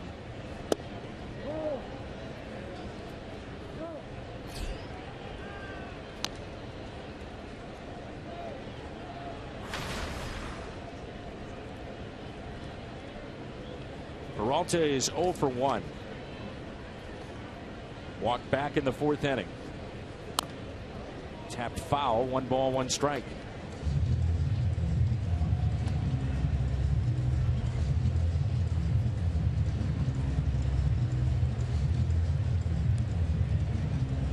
So Cosma into the ball game. Peter Borges. Cody Stanley as well. And a high fly ball lifted into right field. The catch made by Austin Jackson. You know, lost in everything, Dan. Johnny Peralta may have had the biggest hit of the season for the Cardinals. The game at Wrigley? That home run on July 8th. Cardinals had lost 2 out of 3 to the Cubs. And they were trailing by a run in the 9th inning with 2 outs and 1 on. And Peralta hit a remarkably intense home run against the Cubs. I don't think it's too far away from being the most important hit of the year. Down to their final strike. Down to their final strike, right? High fastball from Pedro Strop. Also another dramatic home run hit against Chicago by the Cardinals this year. As Moss swings through a changeup, Greg Garcia's pinch hit home run. Of course, that tied it and didn't put the Cardinals ahead. That's what differentiates the two, but a huge hit by Greg Garcia. Heard all the way through to Southern California where his grandfather lives. So I was thinking that the other day. What have been the biggest moments of the year, and what has been what the Cardinals hope is a championship season? And I'm not sure there's none bigger than that. Than the home run by Johnny Peralta. Yeah, the Cubs looking for a sweep. You know, yeah. The momentum. Ground ball against the shift. Out there and out there. Wow, what a turn by Russell. Wow. Now he may review this. That's that neighborhood play again, but that's not reviewable. I think if a team's down by 9, they shouldn't. I think all reviewing should be out the window. I mean, you know, that is something to talk about. You know, technically, the neighborhood play is not reviewable. Might be the neighborhood play at second, but it also may be at first base. It appeared that he was out, though. But the neighborhood play, it was a tremendous turn by Russell. Think about where he's at with the shift, too. He was on the bag. And he was out. Clearly out at first, so this discussion has to be about second base. That's a play that's been argued for years and will continue to be argued. And that's also a rule I don't think they should change, because if they do, you're going to see a raft of injuries down there around second base on plays such as that. So that'll be the Cardinals' second double play they've hit into, and now they're going over the changes. And we'll step aside. We'll move to the 7th inning on this Labor Day. 9-0 Chicago.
Booth? Well, the Cardinals are challenging fans to create short videos that show their broadcasting talents. You can win a chance to join us in the booth September 25th, the Ultimate Fan Broadcaster Contest. The deadline to submit your video is this Thursday. Cardinals.com/fanflix. A lot of fun. If I were a fan, I would consider that a lot of fun. Wouldn't you? Tim, I'm living the fun. You're living proof of the fun. Absolutely. Yes. So, yes. Miguel Sokolovich with Chris Bryant at the plate. At first base now, it's Reynolds.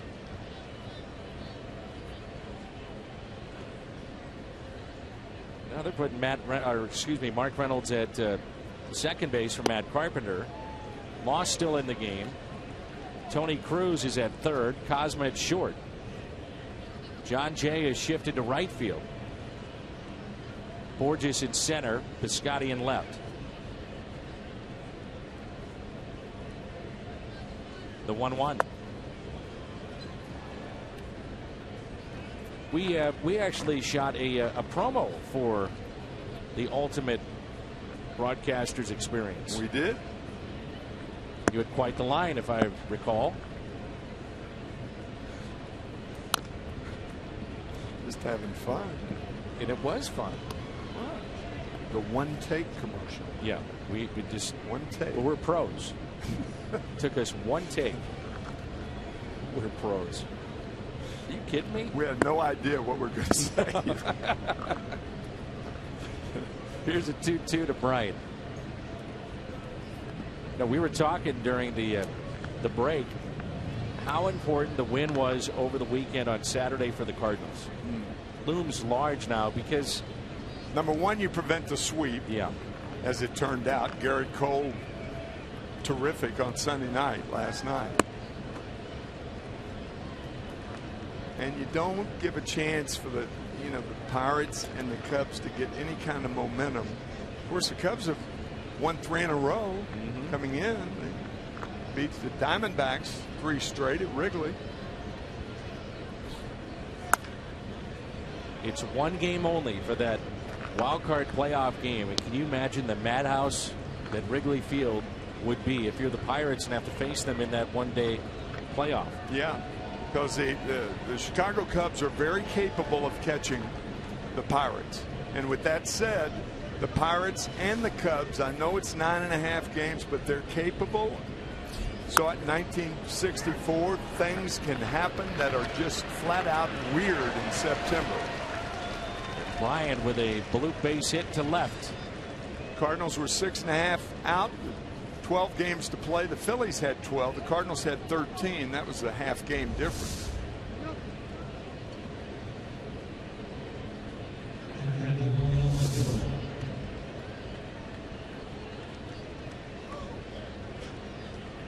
Pittsburgh has lost today. So you're talking about being within 2 of the Pirates.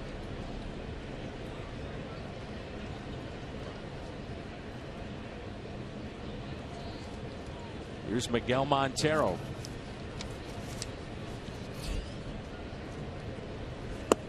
And a fastball on a strike. Montero is lined out to center.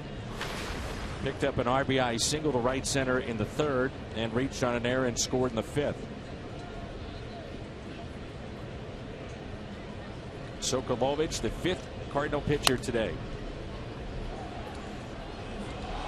I have not told you this story, and it's a lot of people, because the Phillies ended up winning it in 1976. But I was on a Phillies team that year that had a 15.5 game lead on the Pittsburgh Pirates. The Pirates cut it to 3.5 in 3.5 weeks. Oh my goodness. Everywhere we went was signs of the collapse in 1964. And Larry Christensen, the pitcher for the Phillies, hit 2 home runs in a game at Shea Stadium to beat Mickey Lolich with Dick Allen's bat, 40-ounce bat. he asked Allen before the game. He said, Dick, of course, Dick, a member of the Cardinals in 1970.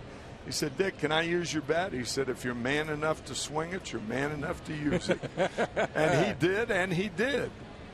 Won the game 3-1, and that we couldn't score for about 3 weeks. And that kind of set us loose, and we ended up winning our division. And I'm sure, you know, the pressure you must have felt as players was huge. Excruciating. Just get the season over with. Count them down. Oh, yeah. This was, I guess we had the 15.5 game lead sometime the first week in August, and that was cut to 3.5. That's a 12 game margin in 3.5 weeks. Well, it can happen. Oh, I'm telling you. Guys go cold. Pitching is off. Schedule turns up. Line to center. Borges makes the catch.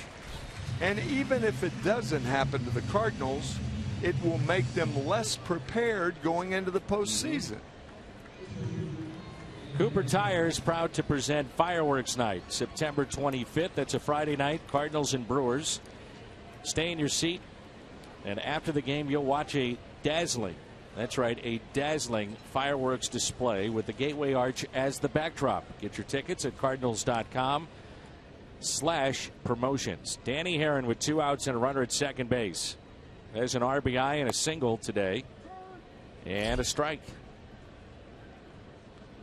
Mark Reynolds is at second base. First time he has done this since 2013. He has played it before, but this being just the 5th time. And Tony Cruz is at third, lets that go to Cosma, and he throws a strike to first. Time to stretch on this Labor Day. All Chicago, 9-0.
Hit a home run. The Gateway Honda dealers donate $1,000 to the Make-A-Wish Foundation.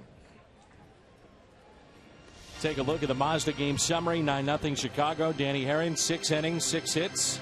Couple of walks. He struck out 5 and still pitching in this game. Fowler 2 for 3. Led off the game with a home run. Lance Lynn 2 1/3. Short outing. Jason Hayward 2 for 2 with a double. That's your Mazda game summary. And here's Cody Stanley. You're talking about these tight games. It's not only tight games for the Cardinals, but you know, rarely, if ever, do you see blowout games this year, and certainly not at home. No. Cardinals have been ridiculous here at home. Maybe a handful of blowout games one way or the other, but Cardinals are neither blown out or blowout. Their opposition.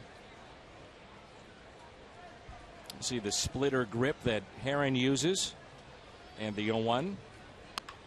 Stanley pulls it foul past Chris Maloney. Very interesting thoughts by Bob Costas. Recently, he was on a radio show here in town on the Bernie Miklasz show on ESPN 101 locally. And he said, look, if Major League Baseball is looking to cut back the regular season schedule, which has been talked about a lot, to 154 games, the wear and tear on players, is it too long? The travel of players, all those things that go into this. Maybe what you do is Stanley hits a fly ball into center, Fowler backing up to make the catch, is have the wild card playoff game and that play-in game turn into a best of 3 with a day-night doubleheader at one city. So the reward of finishing ahead of, in this case, let's say the playoffs ended today, or the regular season ended today, the Pirates would be ahead of the Cubs. Cubs go to Pittsburgh, play 3, day-night doubleheader, best of 3 series. So the advance would be 2 of 3, 3 of 5, 4 of 7. Mm-hmm. 4 of 7 for the World Series, of course. Right. So the wild card team would have to win, in effect, 13 games. Is that right? 2 out of 3, 3 out of 4, 4 out of 7, 4 out of 7. Yes, 13 games and not 12 like they have to now. Be great theater for the game, too. Oh, yeah. Yep. And those extra 2 games would mollify, perhaps, the teams that are not included in the World Series and maybe contribute that money, or monies, I guess, to the spread it equally in Major League Baseball. 2-2 pitch. Yeah, I mean, you have 162. You can always look at the reason why, various reasons, but number one, it makes a lot of money. All those added games that you have for all the teams and the extra home dates. Or even if you didn't play a split night, day-night doubleheader, even if you played 3 in a row, of course, you have a rain out or so. That saves you a day. I'm not all that discouraged with baseball in November. I think when it leaks over into the 2nd, 3rd, or 4th, I think this year, if it goes 7 4th games would be with no rain game outs, 7. Yep. I don't find that unsavory. Base hit by John Jay.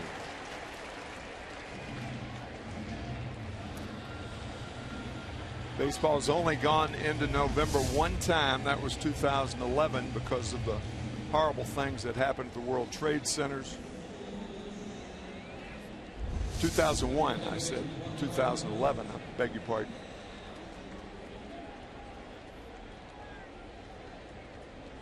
Certainly up for grabs with the Ranger Cardinals series as the most exciting series ever. Very difficult, of course, but the emotions of the country in 2001, the things that, for those that think 2001 was the best World Series ever played, that's the thing that caps it. There's a short documentary being done right now. I can't wait to see it, and it's on then President Bush throwing out the ceremonial first pitch at Yankee Stadium. He said it was one of the most nervous, if not the most nervous, time he had ever had in his presidency, throwing out the first pitch. He actually worked with Derek Jeter in the Yankees batting cage to make sure that he was strong enough to reach home plate, because Jeter had told him, Mr. President, don't be short, they'll boo you. And he threw a strike. And he threw a strike. He did. President Bush was here 2004, and if you go behind it or underneath the stands, the Cardinals dugout, there are batting cages, and he was, for the opening day back at Busch Stadium 2 in 2004, was throwing under there to get no loose. relation, by the way. Right. One is, of course, B-U-S-C-H, and all the Bushes are B-U-S-H. Just want to clarify that. But George Bush, a partner with the Texas Rangers, and very familiar with baseball. There's Gussie. What a character. Do you know him well? I knew him well enough. I was a player rep of the Cardinals. Oh, wow. Yes. Cosma, who's 1 for 1, pops it up into shallow right, and the catch made. Long-time ownership of Anheuser-Busch. Back in 1963 it began, ended in 1996.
Go to our studio in a Bomberito Sports Update.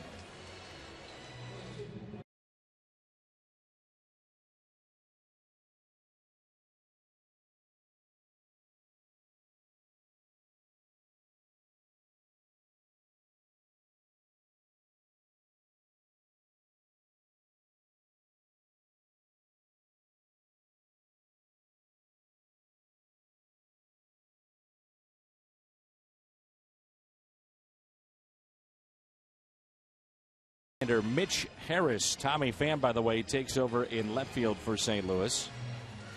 You know, that's good reporting by Pat Parrish, but I will guarantee you there is not a single Cardinal fan in this area or nationwide that would be satisfied for anything other than a division title. Agreed. With the kind of year they've had. I mean, that's why the Cardinals and Mike Matheny trying to keep their nose and brows to the burner. There were years under Tony La Russa where by this time in the season, Labor Day, first pitch, Addison Russell, a fly ball into right. I mean, the division was wrapped up. They would have double figures over the next place, second place team. And the big question was how to stay sharp in the final month. Well, Tim was asking about this in between innings. He absolutely loves these. This is the T-Mobile fan photo. I do. You love them. It's cute. Cute?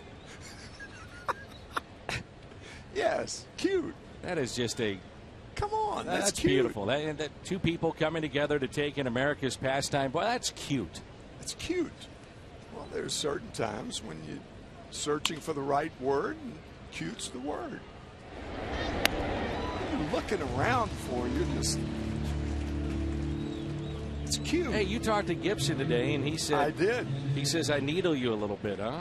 Yeah.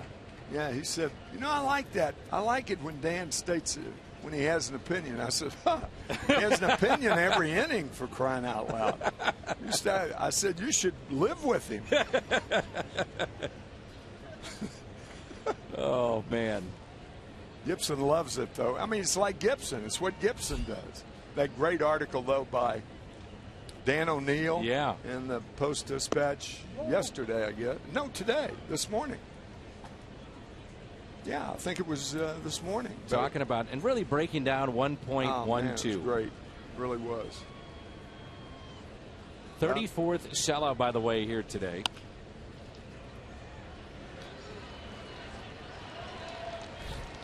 Well, the point of the article was, you know, we talked about how good, and he's been great, Zach Greinke this year. Phenomenal.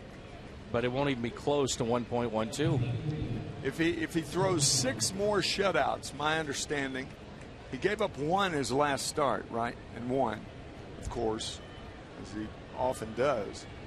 But if he throws 6 straight shutouts and goes 9 innings of complete games with no runs scored, his ERA would be 1.24. That's incredible. Wow. No, if you folks have heard that, and you've heard that, and you've heard that, well, you're going to hear it some more, because that's part of the great history and lore of this franchise. There was nobody in the history of this franchise or baseball that has had a better year than 1.12. 0-1 pitch to Coughlin. Talking about something to hang your hat on if you're a baseball fan. Well, you always think about the records that will never be broken. You know, you think about Cal Ripken's streak. Sure. Rightly so. It's fun. Yeah. That's one that may never be broken. 1.12. I talked to Dan, of course, in that article, and I said the thing that everybody who played that year has to get in mind is to how did he lose 9 games, and I still don't know.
Sports Midwest is brought to you by Budweiser.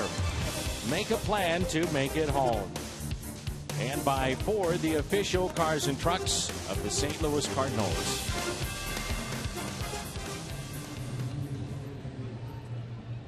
Cubs about to hit the Cardinals 12-7. They lead 9-0.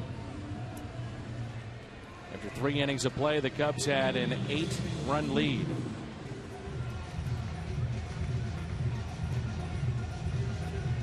Where's number 6? Carl Edwards Jr. in our Chevy called to the pen. Don't see many pitchers with the number 6. You won't see any here wearing that number. Nope. Ever again.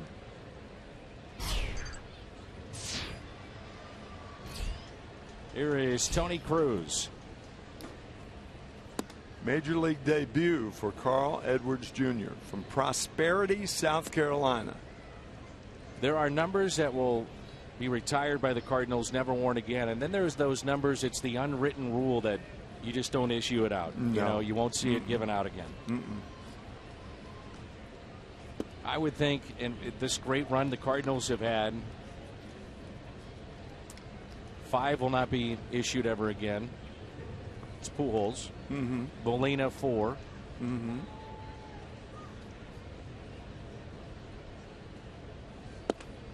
I don't know if anybody would wear number 29 anytime soon. That's Chris Carpenter. Wainwright, number 50. He's had such an important, part of the great history of the recent Cardinals.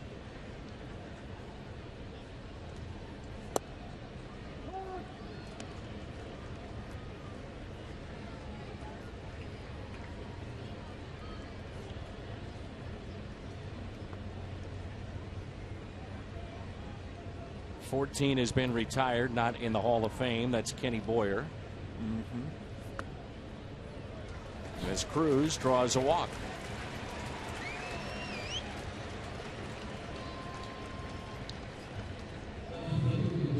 It brings in the left fielder, Tommy Pham. Adam Wainwright, by the way, threw a bullpen. I'm telling you,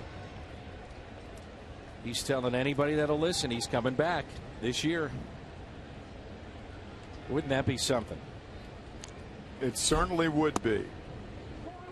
Would that ever confuse the issues if the Cardinals win the division, best 3 out of 5, and have Wainwright lurking, and let's say for the sake of argument he throws 3 starts, say the Cardinals clinch and Wainwright is the pitcher for 3 starts and he's effective, then what happens? He's got to be in your rotation. Has to be. Yeah. Yeah. What if he's okay? Double play ball. Out at second. Out at first. Double play. This copyrighted telecast is presented by the authority of the Cardinals and may not be reproduced or retransmitted in any form, and the accounts and descriptions of this game may not be disseminated without the express written consent of the Cardinals. What if Waino becomes stronger he starts out a little okay, stronger the second time, third time, lights out, 6 runs and 6 innings and 1 run and looks 4 good. hits and looks good, then what do you do? What a great problem to have. You got it. You got it. emceed a function over the weekend, and Mike Matheny, they do a great job with this. They're asked the questions of those that are in attendance, and anything is on the table that you want to ask. And so he was asked about Adam Wainwright. We'll tell you his answer when we come back. And if that won't keep you here, nothing will. It's called a tease. I know you're new to the business, Tim. It's a tease. I am.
this ninth inning, 9-0 Chicago.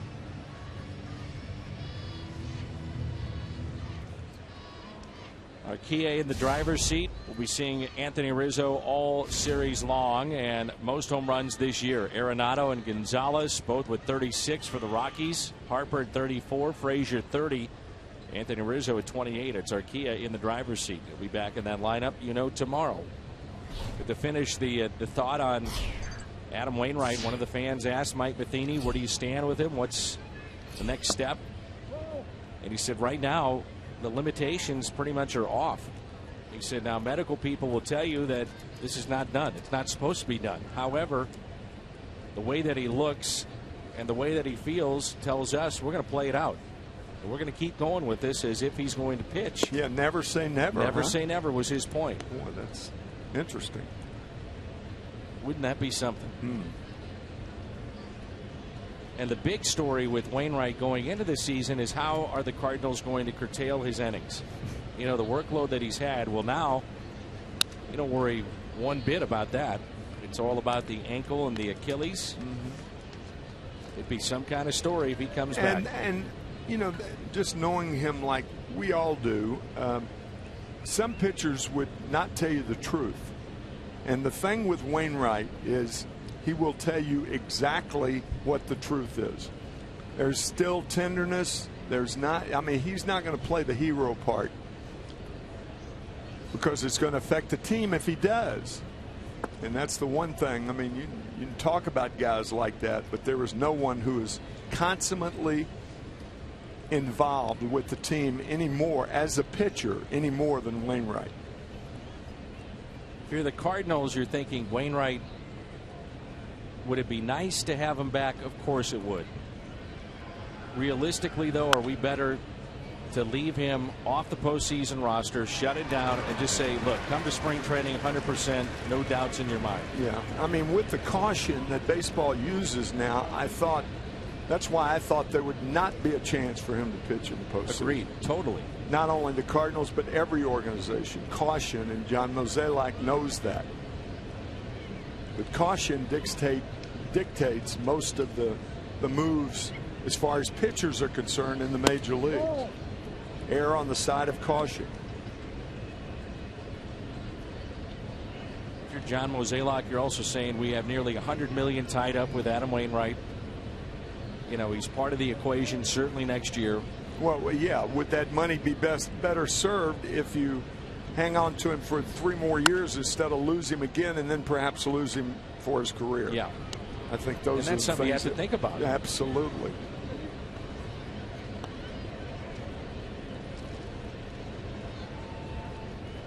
Matt Caesar is into the game. He's at the plate. He's in the cleanup spot as he took over in left field. 3-2 the count.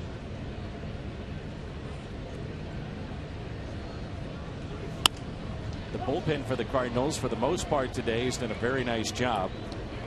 All began with Lance Lynn, 2 1/3, gave up 6.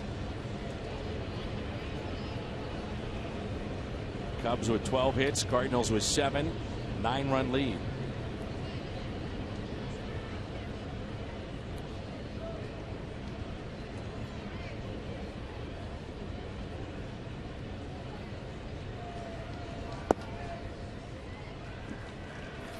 And it's a leadoff walk.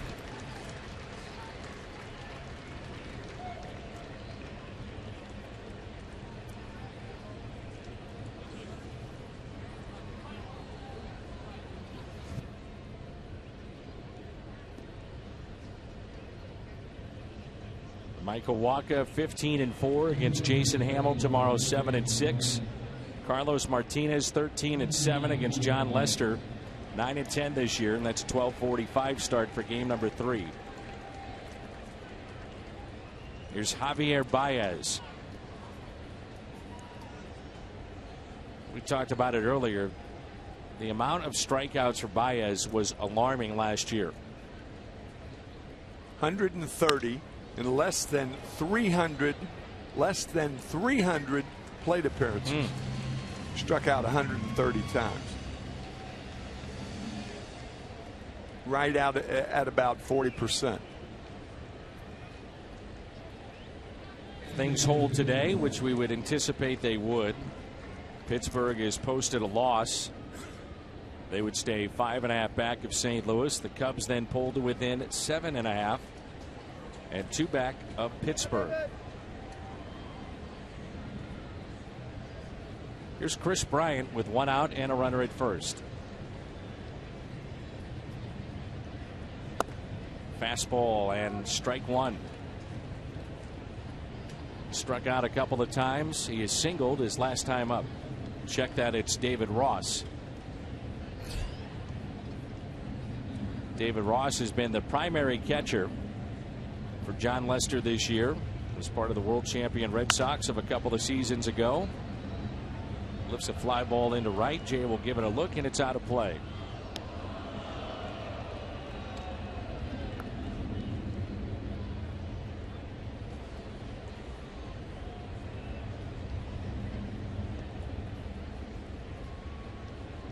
John Jay represents a cautionary tale for when the Cardinals get healthy. You get healthy, that doesn't mean you're the player that you were before the injury. You know, in terms of timing. There's a double play ball. Nice turn at second base by Mark Reynolds. Croxton a quick top of the ninth.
Innings, 7 hits, no runs. He's our Budweiser player of the game. Also had a sac fly, RBI, and a base hit. A little bit of everything from Danny Herron, now with the Chicago Cubs, our Budweiser player of the game.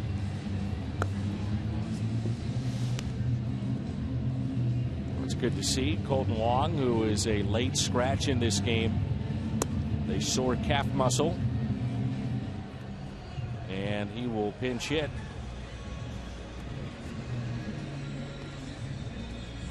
New pitcher in for the Chicago Cubs, Zach Roskup.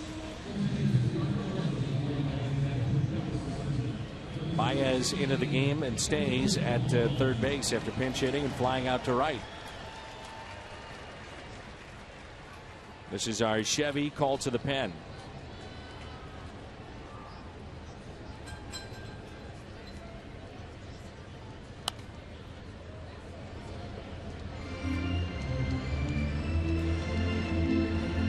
Course of a long season, undoubtedly every team will have a game like this. The Cardinals comes on Labor Day. And they've labored in this game. Oh boy. Not to make a joke out of anything, but I mean, consummation of laboring here.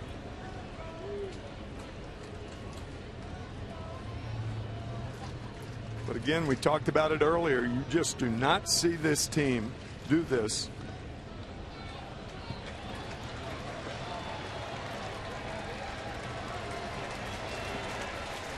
strikeout, but advancing Wong to first base. Yeah, 3 straight strikes from Roscup.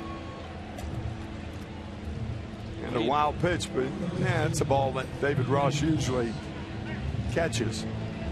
From Oregon is Zach Roscup, the 27-year-old, and good to see Randall Grichuk getting some action. He will pinch run for Colton Wong. So Grichuk, your runner at first base, still cannot throw, but could be used as a pinch runner like in this case, or as a pinch hitter.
Hit out of play. 2 strikes on Brandon Moss.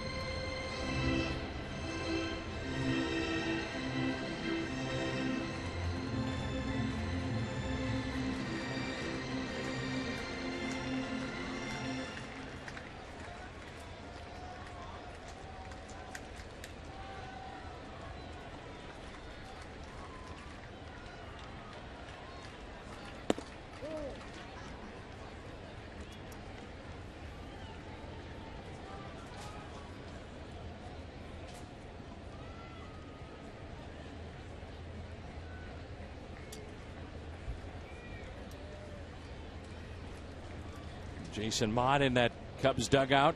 2-2 pitch and a called third strike. 9-0 game. That call will not go your way, you wouldn't think.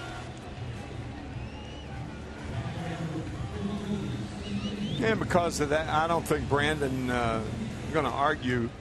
Maybe mildly. He's not the type that argues anyway. 2 strikeouts here in the 9th and 1 out.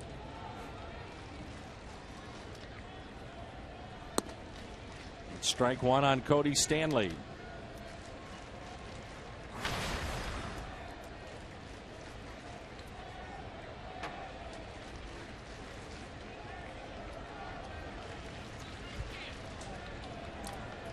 And the 0-1 pitch.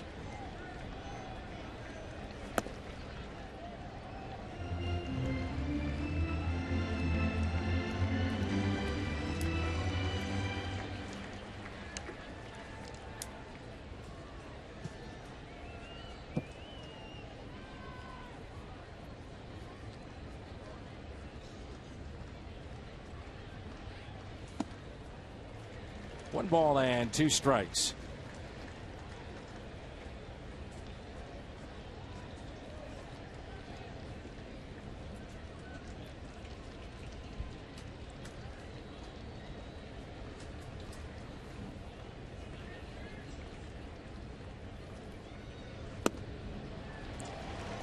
Three strikeouts and 2 outs.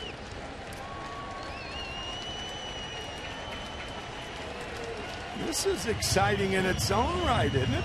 I mean, how many 4 strikeout innings do you have in the game? Not many. Match a record right here.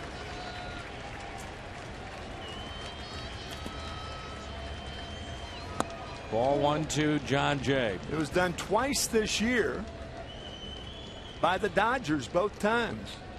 Sergio Santos and Kenley Jansen struck out 4 in 1 inning.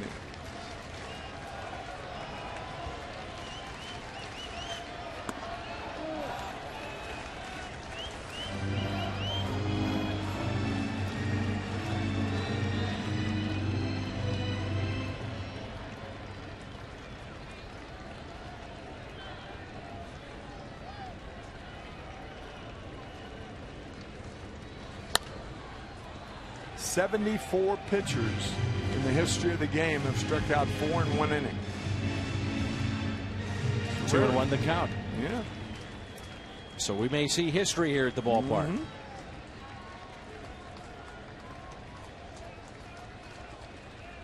The 2-1 pitch.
And a ground ball hit to second. This will do it. The Cubs shut out the Cardinals by the final of 9-0. They take game 1 of the series.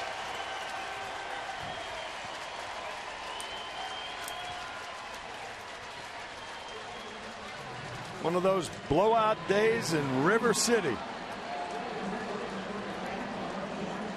As we said throughout our telecast, does not happen too often, but it certainly happened today, right from the get-go. So a tough day for the Cardinals and their fans.